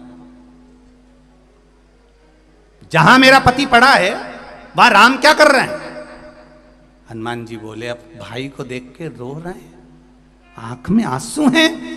जिस भाई की दशा ऐसी है तो रोएंगे नहीं क्या? उर्मिला जी बोली हनुमान तू यही तो नहीं समझता है, मेरे लक्ष्मण पति के रोम रोम में राम था, जहां बाण लगा वहां भी राम था, इसलिए लक्ष्मण सो रहा है, राम रो रहा। लक्ष्मण सो रहे हैं, रो राम रहा है, क्योंकि बाण लक्ष्मण को नहीं जम के बोलो राम को लगा है। तो हनुमान जी ने पूछा फिर लक्ष्मण जी काहे को सो रहे हैं? उर्मिला जी बोली जब यहाँ से गए थे तो उन्होंने संकल्प लिया था 14 वर्ष तक नारी और निंद्रा का त्याग करता हूँ। मेरे राम जी ने सोचा एक व्यक्ति अनंत चौदस के दिन, अनंत चतुर्दशी के दिन झांकी देखने में रात भर जगता है तो दूसरे दिन दुकान भी सही से नहीं खोलता है। दूसरे दिन एक रात शादी में जग लेता है, अनंत चतुर्दशी पे जग लेता है, एक रात जगता है तो दूसरे दिन दुकान पर मन नहीं लगता, दुकान सही से नहीं करता। भगवान ने सोचा युद्ध के मैदान में युद्ध लड़ाने से पहले लक्ष्मण को थोड़ी देर सुला देता हूं, अगर सो गया कि नींद पूरी हो गई फिर तो युद्ध ऐसा लड़ेगा कि सारी दुनिया देखेगी। इसलिए राम जी ने थोड़ी देर सुला दिया। राम जाग रहे हैं, लक्ष्मण सो रहा। बाण जहाँ रोम रोम में राम है, बाण भी वहीं लगा है। ये तो दुनिया को दिखा कि संजीवनी हनुमान जी ले गए, पर हनुमान जी नहीं ले गए, वो तो राम जी लेके जा रहे थे। हनुमान तो निमित्त थे। बाण भी लक्ष्मण को नहीं लगा था, राम को लगा था, इसलिए राम जी रो रहे थे। कांटा तुम्हारे पाँव में चुभेगा तो दर्द तुम्हें होगा। अगर भगवान शंकर के भक्त, भगवान राम के भक्त, चाहे तुलसीदास हो, कबीरदास हो, रविदास हो, संत तुकाराम, नामदेव, मीरा, करमान, जितने भारत की भूमि के संत हुए, रामकृष्ण परमहंस हुए, जितने भारत की भूमि के संत हुए, अगर आप भगवान के भक्त हो, आपका विश्वास अगर दृढ़ है, परमात्मा के चरणों में तुम्हारा भाव दृढ़ है, तो तुम पर दुख आया तो तुम नहीं रोगे, तुमसे ज्यादा मेरे महादेव को रोना आएगा कि मेरा भक्त रो रहा। एक भक्त को ऊपर उंगली उठाना, एक भक्त को अपशब्द कहना, एक भक्त के लिए आड़ा टेढ़ा कहना कोई सरल नहीं है। कहने वाला कह देता है, अपशब्द कहने वाला कह देता है, उंगली उठाने वाला उंगली उठा देता है, पर बाद में भक्त को फर्क नहीं पड़ता। नामदेव तुकाराम को कोई फर्क नहीं पड़ा, फर्क पड़ा उनके भगवान को कि मेरा भक्त और उसके लिए ऐसा कहा। तो भगवान ने तुरंत लीला रचना प्रारंभ कर दी। वो लीला रारी है। जगत के लोग जब हाथ छोड़ते हैं, जगत के लोग जब साथ छोड़ते हैं, जगत के लोग जब ताना देते हैं, जगत के लोग जब गालियां देते हैं, और जगत के लोग जब साथ छोड़ देते हैं, तभी जगत छोड़ता है, तब जगदीश पकड़ता है। जब तक जगत नहीं छोड़ेगा तब तक जगदीश नहीं पकड़ेगा, निश्चित है। ये गाली देने वाले दे, अपशब्द कहने वाले के ये कहेंगे तभी तो हमारा महादेव हमारी सुनेगा। लोग तुमसे कहेंगे बताओ कितनी ढोंगी है, बताओ बसियोर वाला महाराज के कहने पे शंकर जी के मंदिर जाने लगी, एक चावल का दाना चढ़ाने लगी ने, बेलपत्री चढ़ाने लगी ने, आड़ा। और लोग बोलने वाला बोलता रहेगा, और तुम तो सिर पे पल्लू ले और पिन वाली साड़ी बढ़िया जोरदार जा, और जो जितना बोले नहीं उनके सामने से उतना जाओ, और पानी का लोटा दिखा दिखा के जा, देख ले रे बेरू, देख उतना जा, और भगवान के द्वार जाओ। परंतु ये नहीं कि वो कहता रे आग लगे बस्ती में अपन रहे हो, मस्त मस्त की जिंदगी जी। आया समय, विदल और उत्पल ये दो असुर थे, बड़े असुर, साधारण नहीं है ये भी। इन्होंने भी माता पार्वती के सौंदर्य को देखकर उनको पाने का प्रयास किया, उनको लेने का प्रयास करा, उनको प्राप्त करने का प्रयास किया।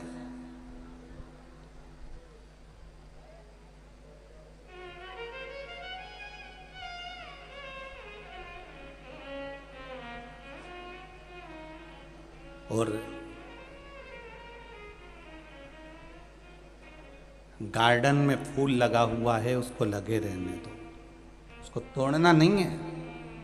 आंखों से देखिए, सुगंध ली, आनंद पाया, पर उसको तोड़ने का प्रयास ना करा जाए, उसको तोड़ने का प्रयास ना किया जाए।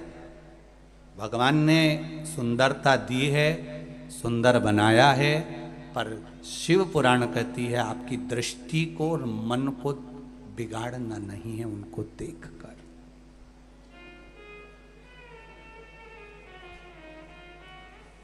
बिगाड़ना नहीं।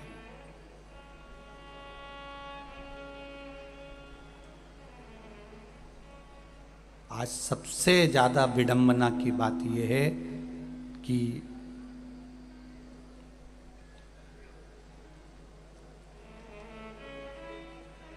हम जितने भी लोग हैं संसार के, वो बेटी को जन्म क्यों नहीं देना चाहते? उसका एक कारण है कि इनकी रक्षा कौन करेगा, इनको संभालेगा कौन?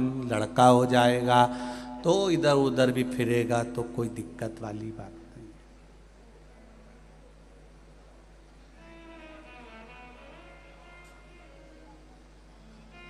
बहुत ध्यान देना, बेटे को निगाहों में रखिए और बेटी को दिल में रखिए। बेटा क्या गलत कर रहा है, अच्छा कर रहा है, आपकी निगाह में होना चाहिए। और बेटी आपके दिल के पास, हृदय के पास होना चाहिए। इसको हर जगह पर ले जाना नहीं, हर जगह पर अकेली भेजना नहीं, हर जगह पर भेजा ना जाए। उनकी मर्यादा के संबोधन इतने प्रबल होना चाहिए, इतने अच्छे। यहाँ पर ये सेवा भारती के अंतर्गत यहाँ पर बेटियाँ रिक्शा चला रही हैं, ऑटो चला रही हैं, बेटियाँ ऑटो चला रही हैं। और निशुल्क जो बूढ़े लोग आ रहे हैं, जो बुजुर्ग लोग आ रहे हैं, उनको लाकर यहाँ तक छोड़ रही हैं, ले जा रही हैं, फिर छोड़ रही हैं, फिर ले जा रही हैं। उन बेटियों की मर्यादा इतनी अच्छी है कि वो जिसको भी जवाब दे रही हैं इतनी स्माइलता से, उतनी प्रसन्नता से जवाब देती हैं कि किसी को क्रोध भी आ रहा हो तो उसको नम्रता का भाव प्रकट हो जाता है। ये बेटियों का आनंद है, ये बेटियों की प्रधानता है।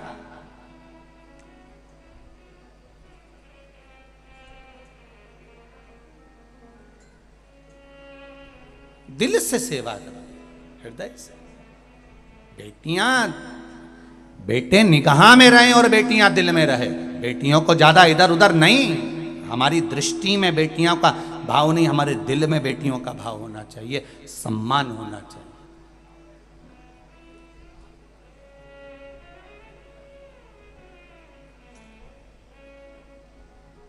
नवरात्रि चल रहे हैं, इसके बाद में दशहरा आता है। नवरात्रि के बाद लोग रावण को जलाते हैं। तो कभी तुमने विचार करा कि 9 देवी के बाद ही रावण क्यों मरा? कभी विचार करना था कि रावण को पहले जला देते हैं, देवी जी बाद में बिठाएंगे। और ये नवरात्रि के बाद रावण का संहार हुआ है, नवरात्रि के बाद रावण मरा है। उसका कारण आज भी वही है कि बेटियों पर गलत दृष्टि देने वाले, अगर घर में बेटियां जन्म ली हैं, बहन बेटियां तुम्हारे घर में रह रही हैं, तो उन बेटियों पर गलत दृष्टि देने वाले का अंत कैसा होता है, ये रावण का चरित्र बता देता है कि उसका अंत ऐसा होता है।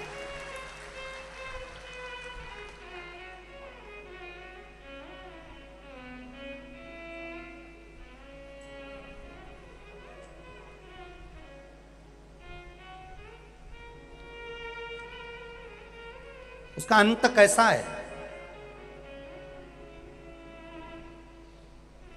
रावण दशहरे के दिन जला,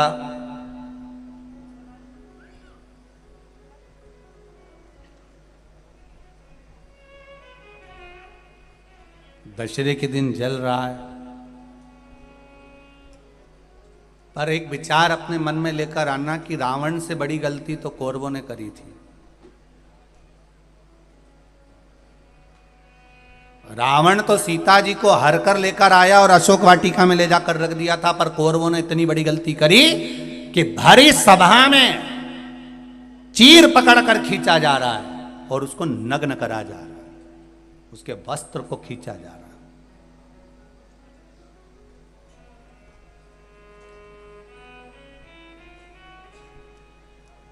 रावण से ज्यादा गलती करी है कौरवों ने कि एक नारी को भरी सभा में ले जाकर उसके चीर को खींचकर उसको नग्न करने का प्रयास किया गया। रावण तो सीता को लेकर गया, अशोक वाटिका में ले जाकर रख दिया।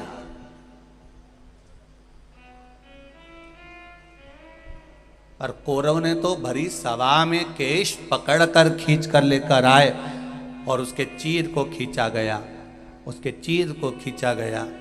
तब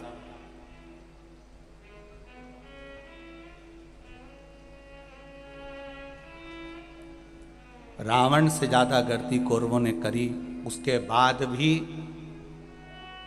दुर्योधन का, ना दुशासन का, ना कौरवों के किसी भाई का आज तक पुतला मुतला जलते नहीं देखा अपन ने। तो तुम्हारे मंदसौर वालों ने कहीं देखा हो तो जरूर फोटो खींच के मेरे को भेजना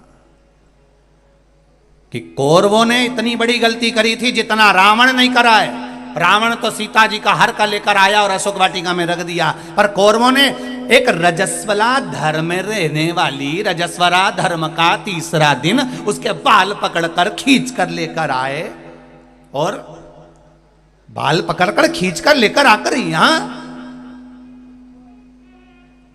यहां उसके चीर को खींचा जा रहा है।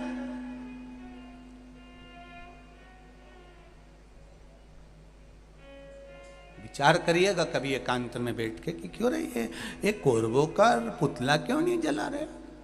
इन्हें तो गलती तो करी थी और ज्यादा करी, रावण से ज्यादा गलती करी, फिर रावण का ही पुतला अकेला का क्यों जला।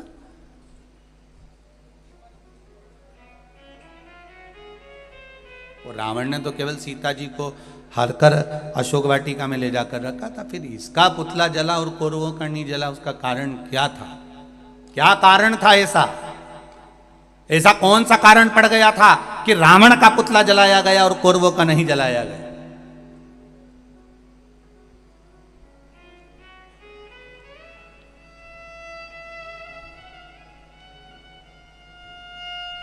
क्योंकि रावण सीता को लाने के बाद जिद पर अड़ा रहा। एक बार अगर अदालत में केस चले जाए और व्यक्ति जिद छोड़ दे, जिद में अगर थाने में खबर गई, अदालत में खबर गई और वो तो जिद पे अड़ा है, नहीं इका तो मैं बर्बाद करके छोड़ूंगा, बिल्कुल केस लगाओ, लड़ने दो। 10 साल हो गए, 15 साल हो गए, अदालत में ही सड़ रहे हैं, पड़े हैं और अभी भी जिद नहीं छोड़ रहे हैं। अगर एक बार व्यक्ति जिद छोड़ दे तो अदालत के आधे केस केवल राजीनामा में ही निपट जाए। लंकाधिपति रावण जिद नहीं छोड़ पाया और कौरवों के केवल 2 भाई थे, दुर्योधन और दुशासन, जो कि जिद पर अड़े रहे। बाकी के भाइयों ने 98 ने जिद छोड़ दी। इसलिए इन कौरवों के पुतले नहीं जले और उस लंकाधिपति रावण के जले, क्योंकि जिद पर अड़ा रहा।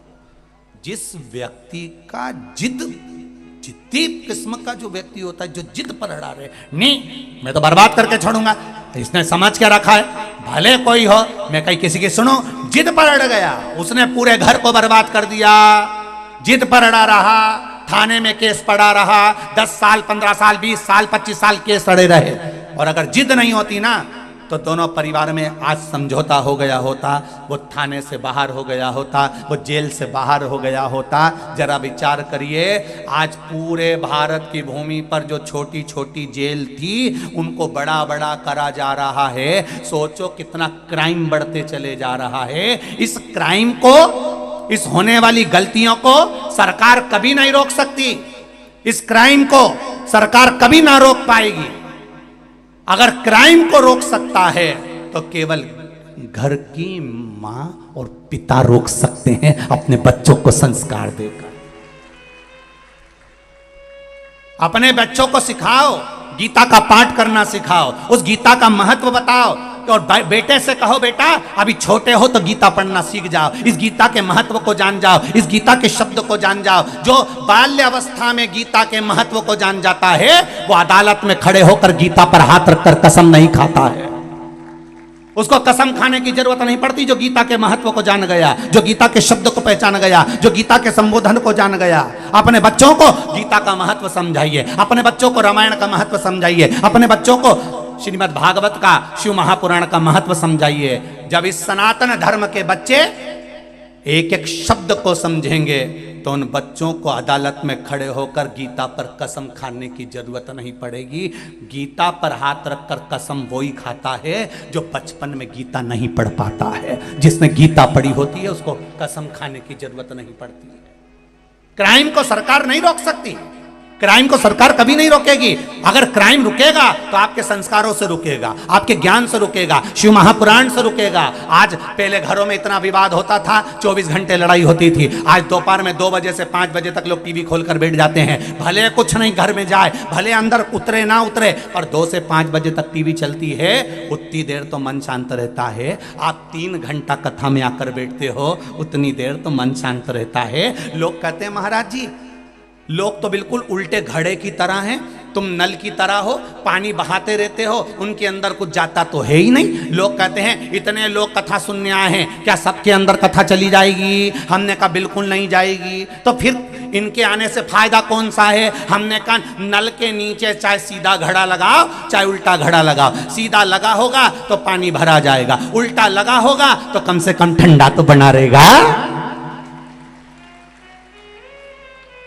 सीधा लगा है तो पानी भराएगा, उल्टा रखा है तो ठंडा रहेगा। कम से कम 3 घंटा कथा में बैठा है, झूठ तो नहीं बोल रहा, बात तो नहीं कर रहा, चुगली तो नहीं कर रहा, निंदा तो नहीं कर रहा, कहीं गलत चीज तो नहीं कर रहा। 3 घंटा कम से कम ठंडा तो बैठा है। इतनी खुशी बहुत है अपने लिए कि ठंडा तो बैठा है, इतनी देर आराम से बैठा तो है नहीं, कथा तो सुन रहा बेटा कि बुद्धि में तो कुछ नहीं जाए, मत जान दो, औंधा है नहीं मटका, ठंडा तो रहेगा। 3 घंटे बाद जब जाएगा, जब देखा जाएगा। अभी नल के नीचे है, जब तक तो ठंडा है ना, जिसके भराना है वो भरा जाएगा, जिसके नहीं भरा है तो कोई जरूरी है इतना सारा आया है तो सबके अंदर कथा भरा जाएगी? जो सीधा घड़ा है वो में तो भरा जाएगी, उन्हें कहीं कहीं की तो कथा में बैठ के भी नहीं भरा।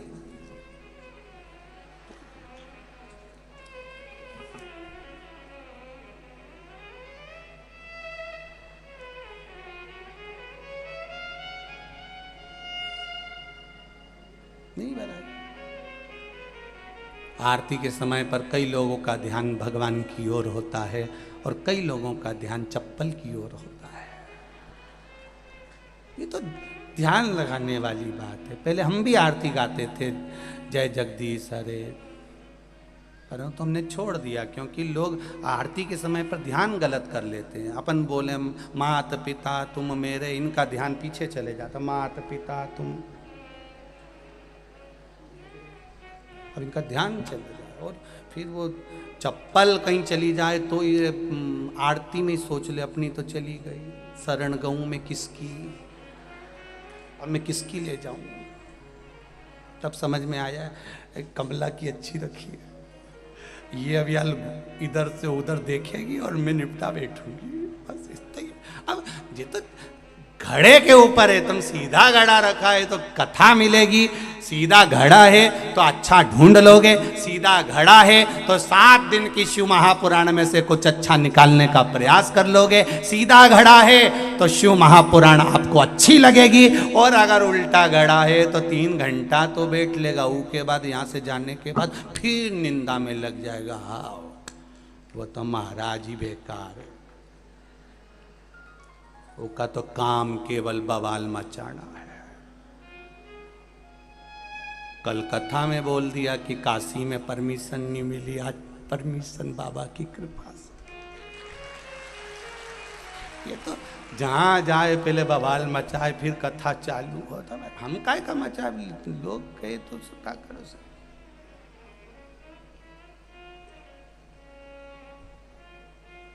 कथा यहाँ हुई, दिल्ली खबर गई, वहाँ से वहाँ गई, बाबा की कृपा थी, बाबा ने कह दी 10 तारीख से शिव महापुराण की कथा काशी में होगी, 1 बजे से 4 बजे तक गंगा के घाट।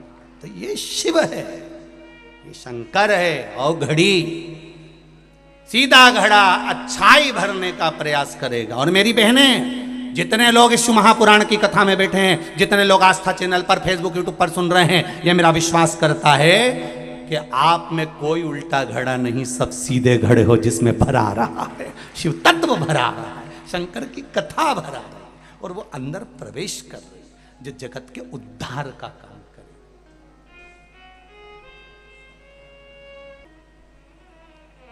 मिलता है सच्चा सुख केवल भगवान तुम्हारे चरणों में, भोलेनाथ तुम्हारे चरणों में। ये जीवन का सुख है, भगवान शंकर के चरणारविंद का अगर सुख मिल जाए तो इससे बढ़कर कोई सुख नहीं।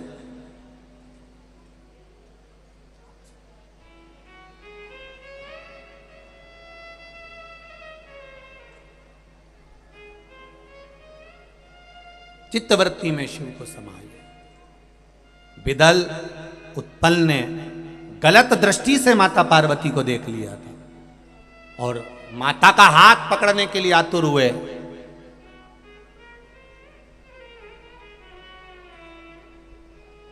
क्रोध आ गया मां को। मां ने कुंदुक पड़ा था, उस कुंदुक का प्रहार कर दिया। शिव जी के चरणों में जाकर वो कुंदुक गिरा। विदल उत्पल तो मर गए, पर कुंदुक शंकर भगवान के चरणों में गिरा तो शिव जी का नाम कुंदकेश्वर महादेव पड़ गए। औषधि के लिए कोई बीमारी हो, कोई रोग हो, और उस बीमारी रोग में कल एक माताएं थी जहाँ ठहरे हैं, सेवा भारती के बच्चे मिला रहे थे उनसे, तो वो कह रही थी, कोई थे नगर पालिका में, वो सर्विस करते हैं, तो उनकी धर्म पत्नी को कहीं कैंसर का रोग होगा। तो उन्होंने कहा, गुरुदेव बाबा की कृपा ऐसी रही गुरु जी कि हम शिव के भरोसे पर जल पीना चालू कर और बाबा ने हमारी रक्षा कर। आप ही हैं? हाँ जी। दोनों हाथ हिला दो एक बार। श्री शिवाय नमस्तुभ्यम। कैंसर जैसे रोग को हराकर देवादिदेव महादेव की कृपा से शिव महापुराण में बैठकर कथा सुन रही हैं। देखिए आप, यही मंदसौर में ही या नीमच में नगर पालिका में सर्विस में है पति। ये शिव कृपा। बैठिए बहन। श्री शिवाय नमस्तुभ्यम। एक इतने भयंकर रोग को हरा देना। कहा गुरुजी औषधि वगैरह सब दवाइयां बंद है, बस बाबा का जल चढ़ा हुआ पी रहे हैं और बाबा रक्षा कर रहा। ये भरोसा, ये दृढ़ता, ये विश्वास। कई लोग के मन में आता होगा कहीं गुरुजी ये सब लोगों को कहीं पगला तो नहीं, परंतु एक बात बताओ रे कि आज का जमाना में किसी को बेवकूफ बनाना बड़ा कठिन काम दादा, तो कौन बनाएगा? और तुम बन जाओगे। इतने विद्वान पढ़े लिखे सबकी बुद्धि काम करती है कि एक बार शिव महापुराण में महाराज ने बोला है तो पढ़ो शिव पुराण में कि कहां लिखा हुआ है, पढ़ो, स्मरण करो, स्कंद पुराण पढ़ो, पद्म पुराण पढ़ो, अग्नि पुराण पढ़ो, नर्मदा पुराण पढ़ो, और एक एक चीज निकालो कि महाराज ने बोला वो गलत तो नहीं बोला। चिंतन करिए, रात्रि को जाकर स्मरण करिए। और पहले भी कहा है, आज फिर कहते हैं, प्रैक्टिकल करने का प्रयास करो। पहले करके देखो। मैंने पशुपति व्रत करके देखा और मुझे लाभ मिला, तब आप दूसरे को कहो कि करेगी तो मिलेगा जरूर, निश्चित है। निश्चित। कहने वाले तो कह देते हैं कि बताओ वहां बैठ गए होंगे और कह दिया होगा, लोग तो पागल जैसे हो गए हैं, लोगों में तो अकल ही नहीं है, बुद्धि नहीं है। कौन किसी को मूर्ख बना दे? नहीं नहीं साहब, आज का जमाना विद्वत्ता का जमाना है, लैपटॉप और कंप्यूटर का जमाना है। 4G समाप्त हो गया, कल से 5G चालू हो गया। कल से ही चालू हुआ है 5G। 4G समापन हो गया, 5G चालू हो गया। इतना विद्वत्ता का युग चल रहा है, कोई किसी को अपशब्द नहीं कहता और कोई किसी को कुछ नहीं कहता। ये तो अपने विवेक की बात है। शंकर भगवान अगर आपके दिल में बैठे हैं, हृदय में बैठे हैं, तो ये किसी ने बेवकूफ बनाकर नहीं बिठाया। ये आपके भीतर की रुचि भगवान शंकर के प्रति जागृत हुई, तब आप शिव के हो पाए, तब आप शंकर के हो पाए।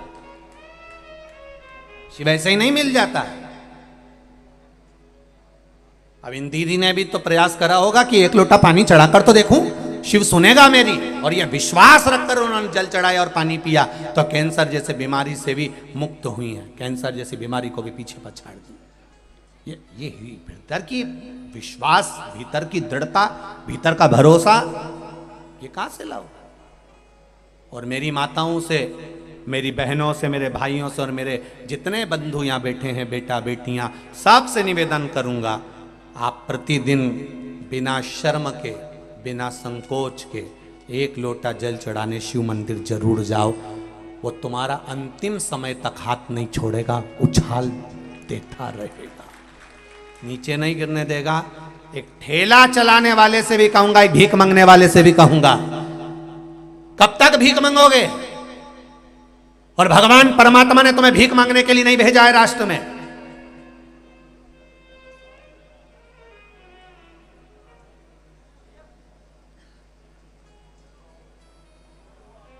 भीख मांगने के लिए भगवान किसी को नहीं बुलाया अपने भूमि पर। कब तक भिक्षा मांगोगे? नहीं, परमात्मा की शरण में जाइए। और एक निवेदन करूंगा सबसे, कर्जा किसी से मत लो, क्योंकि जिंदगी भर कर्जा का नाम है कर कर के जा, और उसी का नाम है कर्जा। जिंदगी भर चुका चुका के मर जाते हो, बच्चों को चुकाना पड़ता है। एक बार अगर कर्जा लेने की जरूरत पड़े तो मेरे महादेव के चरणों में जाकर 7 दिन लगातार घी का दिया लगाकर बेलपत्र समर्पित कर कर जल चढ़ाना। रोज एक बेलपत्री उठाकर घर में लेकर आना और उससे कहना कि तू कृपा करना कि मुझे कहीं कर्जा लेने की जरूरत नहीं पड़े और मेरा काम निकल जाए पूरा। एक पत्र आया है, एक पत्र में एक भाई दुकान के लिए कर्जा ले रहा है। देखिए उस पत्र में कितने सुंदर बात उसने कही।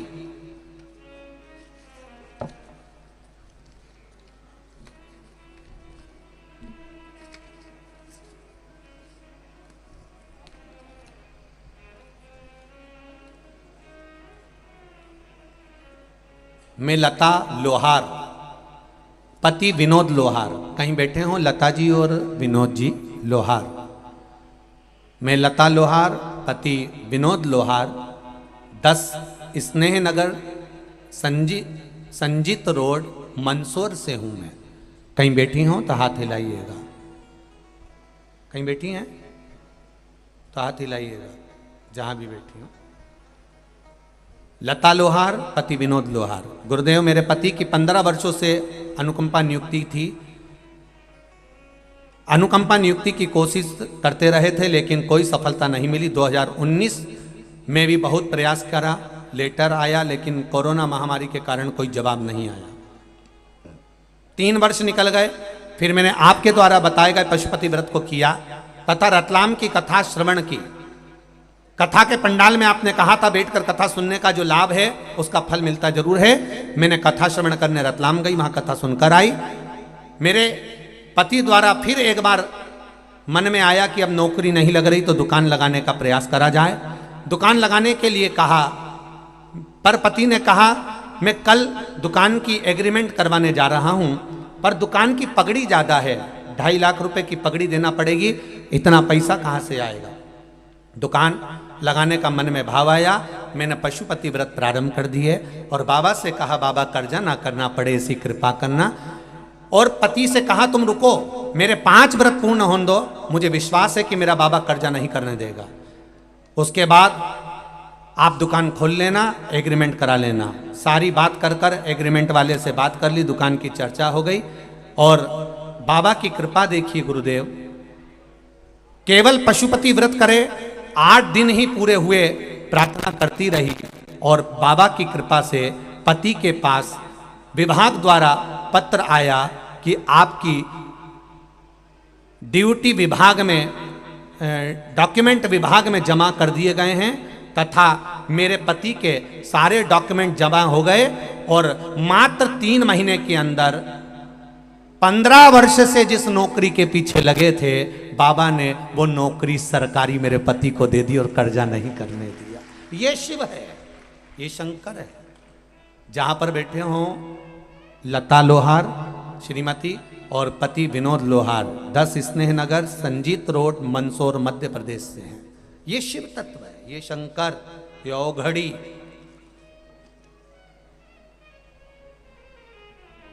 आप उससे कहो तो, और फिर कहूंगा एक निवेदन, सियोर वाले महाराज पर एक रत्ती का भरोसा मत करना, पर भरोसा करना तो मेरे देवादिदेव महादेव पर करना, वो साथ देगा। सियोर वाला तो यहीं रह जाएगा, ऊपर तक तो मेरा महादेव ही जाएगा। कौन किसके साथ गया है? आपको दुख आया तो क्या कोई आकर खड़ा हो जाएगा कि सियोर वाला महाराज आकर खड़ा हो जाएगा? सियोर वाला महाराज आकर खड़ा नहीं होगा। जब द्रौपदी का चीर खिंचा रहा था तो सारे गुरु भी बैठे हुए थे, पर द्रौपदी के चीर को नहीं बचा पाए। जब गुरुओं ने कहा कि द्रौपदी क्या चाहती है, द्रौपदी कहती है मैंने आपसे गुरु मंत्र लिया है, आप मेरे गुरु हो। अरे मेरा चीर खींच रहा है गुरुदेव, तुम तो बोलो। गुरुजी कहते हैं द्रौपदी यहां सभा में जितने बैठे कोई साथ नहीं देगा, तेरा गुरु मैंने मंत्र दिया मैं भी साथ नहीं दूंगा। पर एक बात याद करना द्रौपदी, गुरु भले साथ ना दे पर गुरु ने जो वचन कहा है वो साथ दे जाएगा, तो बुला उसको। द्रौपदी मैंने जो मंत्र दिया था पढ़, और द्रौपदी ने फिर मंत्र पढ़ा तो भगवान द्वारिकाधीश ने आकर चीर बचाया। गुरु साथ ना देगा पर गुरु का वचन साथ दे जाएगा।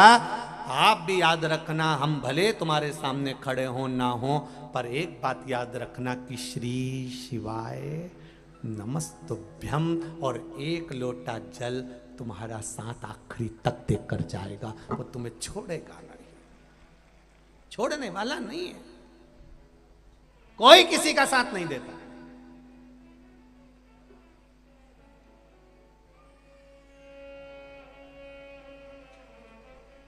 हम गुरुओं को प्रणाम क्यों करते हैं, हम गुरुजन को नमन क्यों करते हैं, हम संत साधु सन्यासी ब्राह्मण तत्व को नमन क्यों करते हैं? उसको नमन करने का एक कारण होता है कि जो संत, जो साधु, जो गुरु जिस भगवान की भक्ति में लगे रहते हैं, उस भगवान का तत्व उनकी भक्ति के अनुसार उनके हृदय में आकर विराजमान हो जाता है। इसलिए हम गुरु को प्रणाम करते, गुरु जी को नमन करते, गुरु जी का दर्शन करते हैं कि वो तत्व थोड़ा सा हमको मिल जाए। जो गुरुजी ने अगर राम की आराधना करी, देवी की आराधना करी, भगवान की आराधना करी, शिव की आराधना करी, जिसकी वो आराधना करता उसका तत्व उसके भीतर थोड़ा थोड़ा आता है, तो उसके दर्शन मात्र से हमारा उद्धार हो जाए। इसलिए हम गुरु का दर्शन करते, गुरु का प्रणाम करते।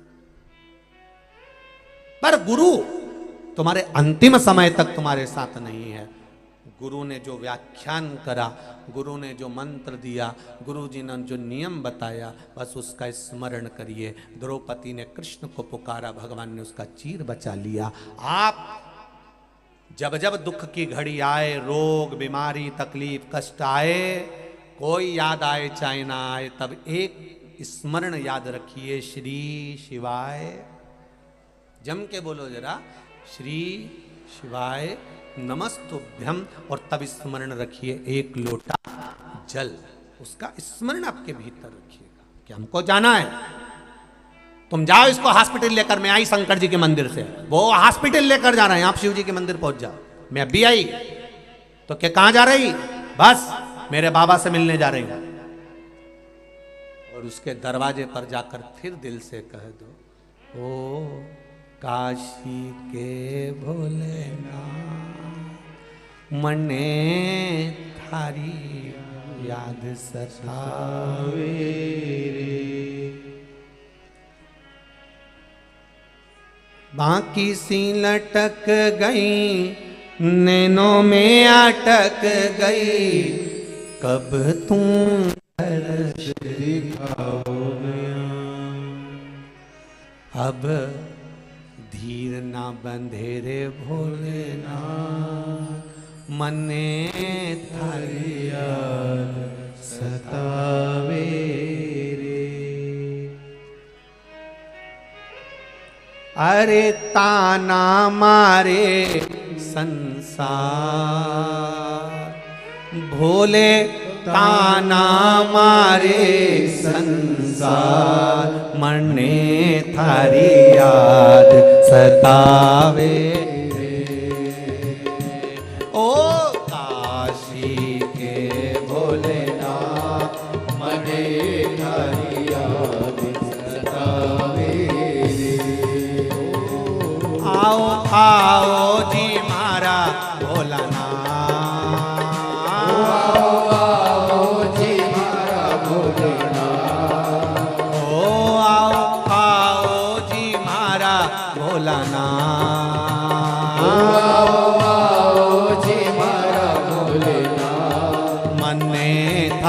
याद सतावे। ओ काशी के भोलेनाथ, मने थारी याद सतावे। ओ काशी के भोलेनाथ, मने थारी याद सतावे। बड़े आनंद से दोनों हाथ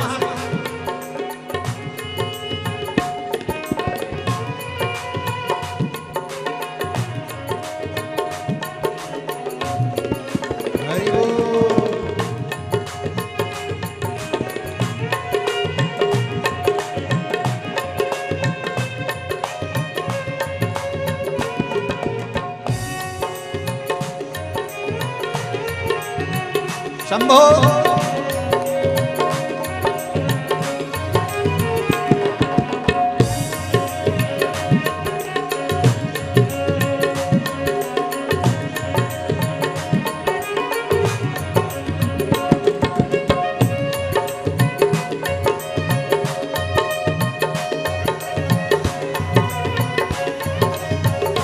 बाबा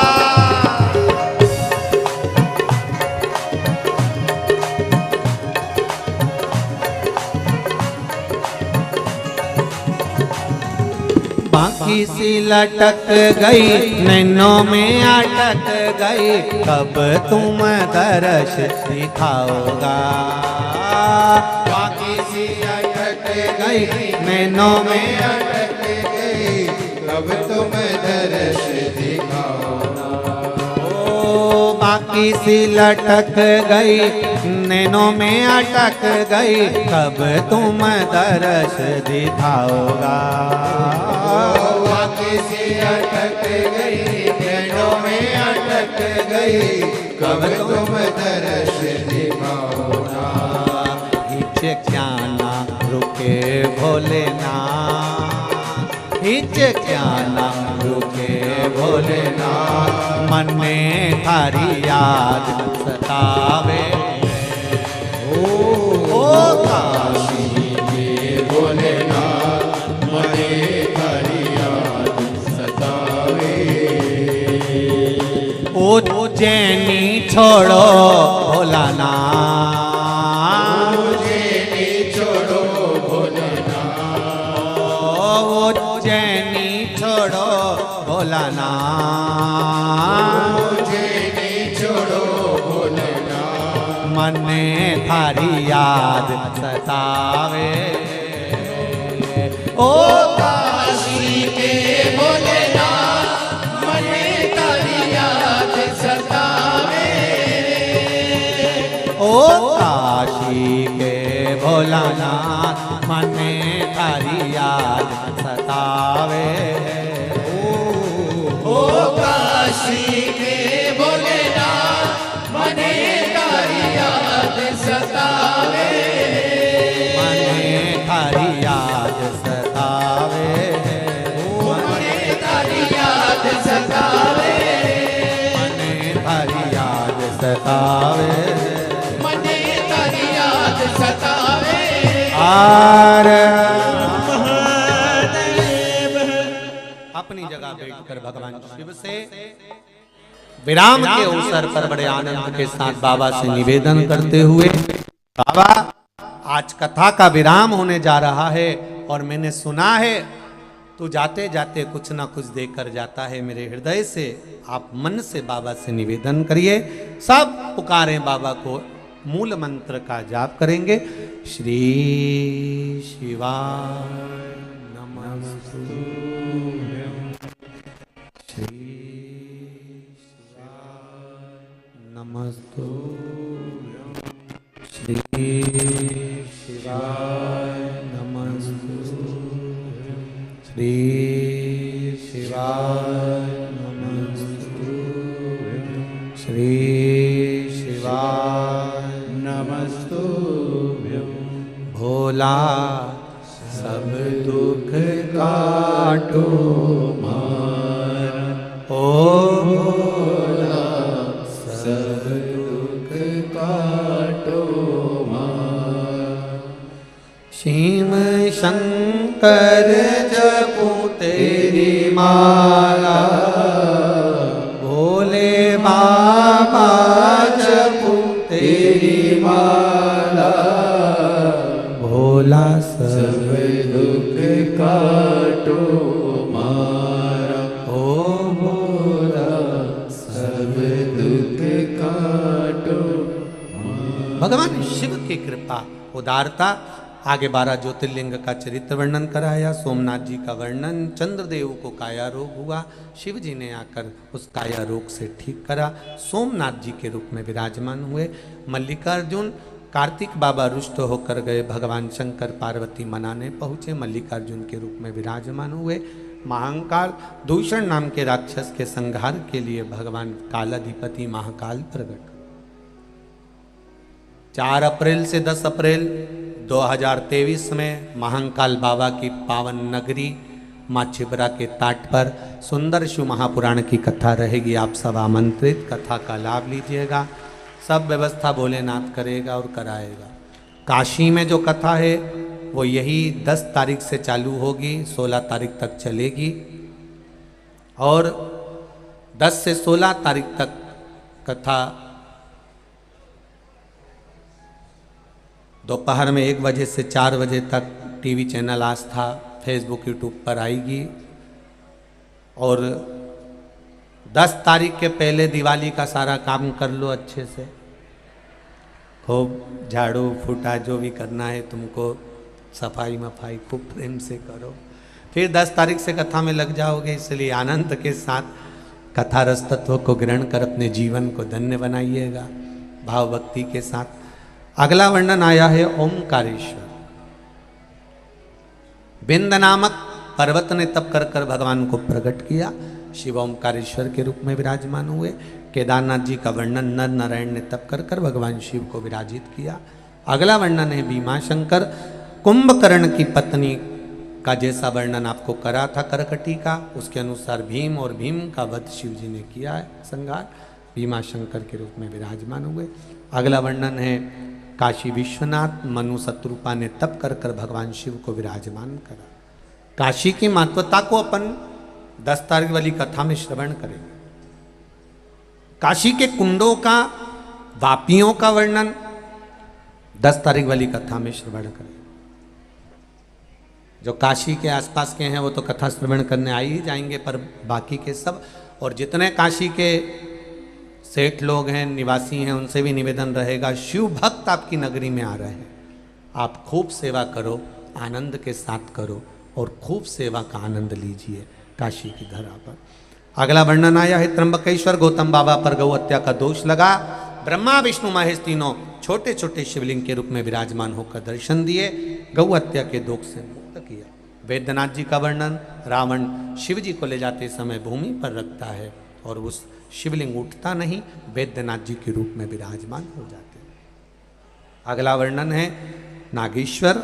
दारुक नाम के राक्षस का संहार भगवान ने करा और नागेश्वर के रूप में विराजमान हुए। रामेश्वर भगवान का वर्णन आया। राम जी महाराज ने लंका पर चढ़ाई करने से पहले, सुंदर पुल का निर्माण करने से पहले शिव का स्मरण करा, भगवान रामेश्वर के रूप में विराजमान हुए। फिर अगला वर्णन है कृष्णेश्वर। सुधर्म नाम के ब्राह्मण की 2 धर्म पत्नियां थी, सुदेहा और घूष्मा। सुदेहा को संतान नहीं थी, घूष्मा ने अपनी संतान सुदेहा को दे दी थी। सुदेहा ने पाल पोस कर बड़ा करा, विवाह करा, पुत्र हुआ, बहू आ गई।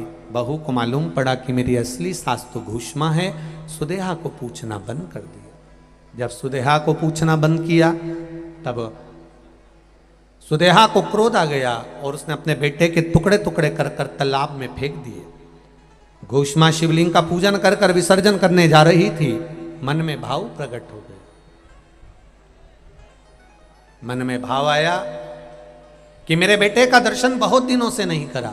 मन में आया तब भगवान शंकर से प्रार्थना करी। शिवलिंग का विसर्जन जैसे ही कर रही थी, 1 हफ्ते पहले मरा हुआ बेटा तैरते हुए बाहर आ गया। घूष्मा के बेटे को भगवान शंकर ने जीवित करा तो शिव जी का नाम कृष्णेश्वर महादेव हो गया। ऐसे 12 ज्योतिर्लिंग का वर्णन यहाँ पर किया गया है। तुमरुका जी चंचुला देवी को शिव महापुराण की कथा श्रवण करा रहे हैं और चंचुला देवी का पति बिंदुक प्रेत योनि से छूट जाता है। जब प्रेत योनि से छूटा, देव योनि को प्राप्त हुआ, भगवान के पास पहुंचता है और भगवत कृपा से देव योनि में पहुंचकर चंचुला देवी भी जो वेधव्य थी, विधवा थी, पर शिव कथा को सुनकर पति के लोक को चली जाती है। तुमरुका जी कथा कहे, भगवान शंकर से कहा, भोलेनाथ कथा का विराम है, कुछ वर दे दीजिए। भगवान शिव ने अपने मस्तक की चढ़ी हुई बेलपत्र शिव पोथी को समर्पित कर दी और कहा, सुनो तुमरुका जी, 7 दिवसों में जो अन्य दिन रहेंगे, ये शिव की चढ़ी हुई बेलपत्र औषधि का काम करती है और विराम की बेलपत्र कुबेर भंडार का कार्य करती है। भगवान शिव ने कहा, जो मनुष्य, जो मानव इस शिव महापुराण की कथा को हृदय से श्रवण करता है, जहां उसका मन पड़े वहां बैठकर इस भगवान शंकर की पावन कथा को सुनता है, उसकी मनोकामना शिव जी कहते हैं मैं स्वयं आकर पूरी करता हूं। ये शिव की पावन कथा का विराट।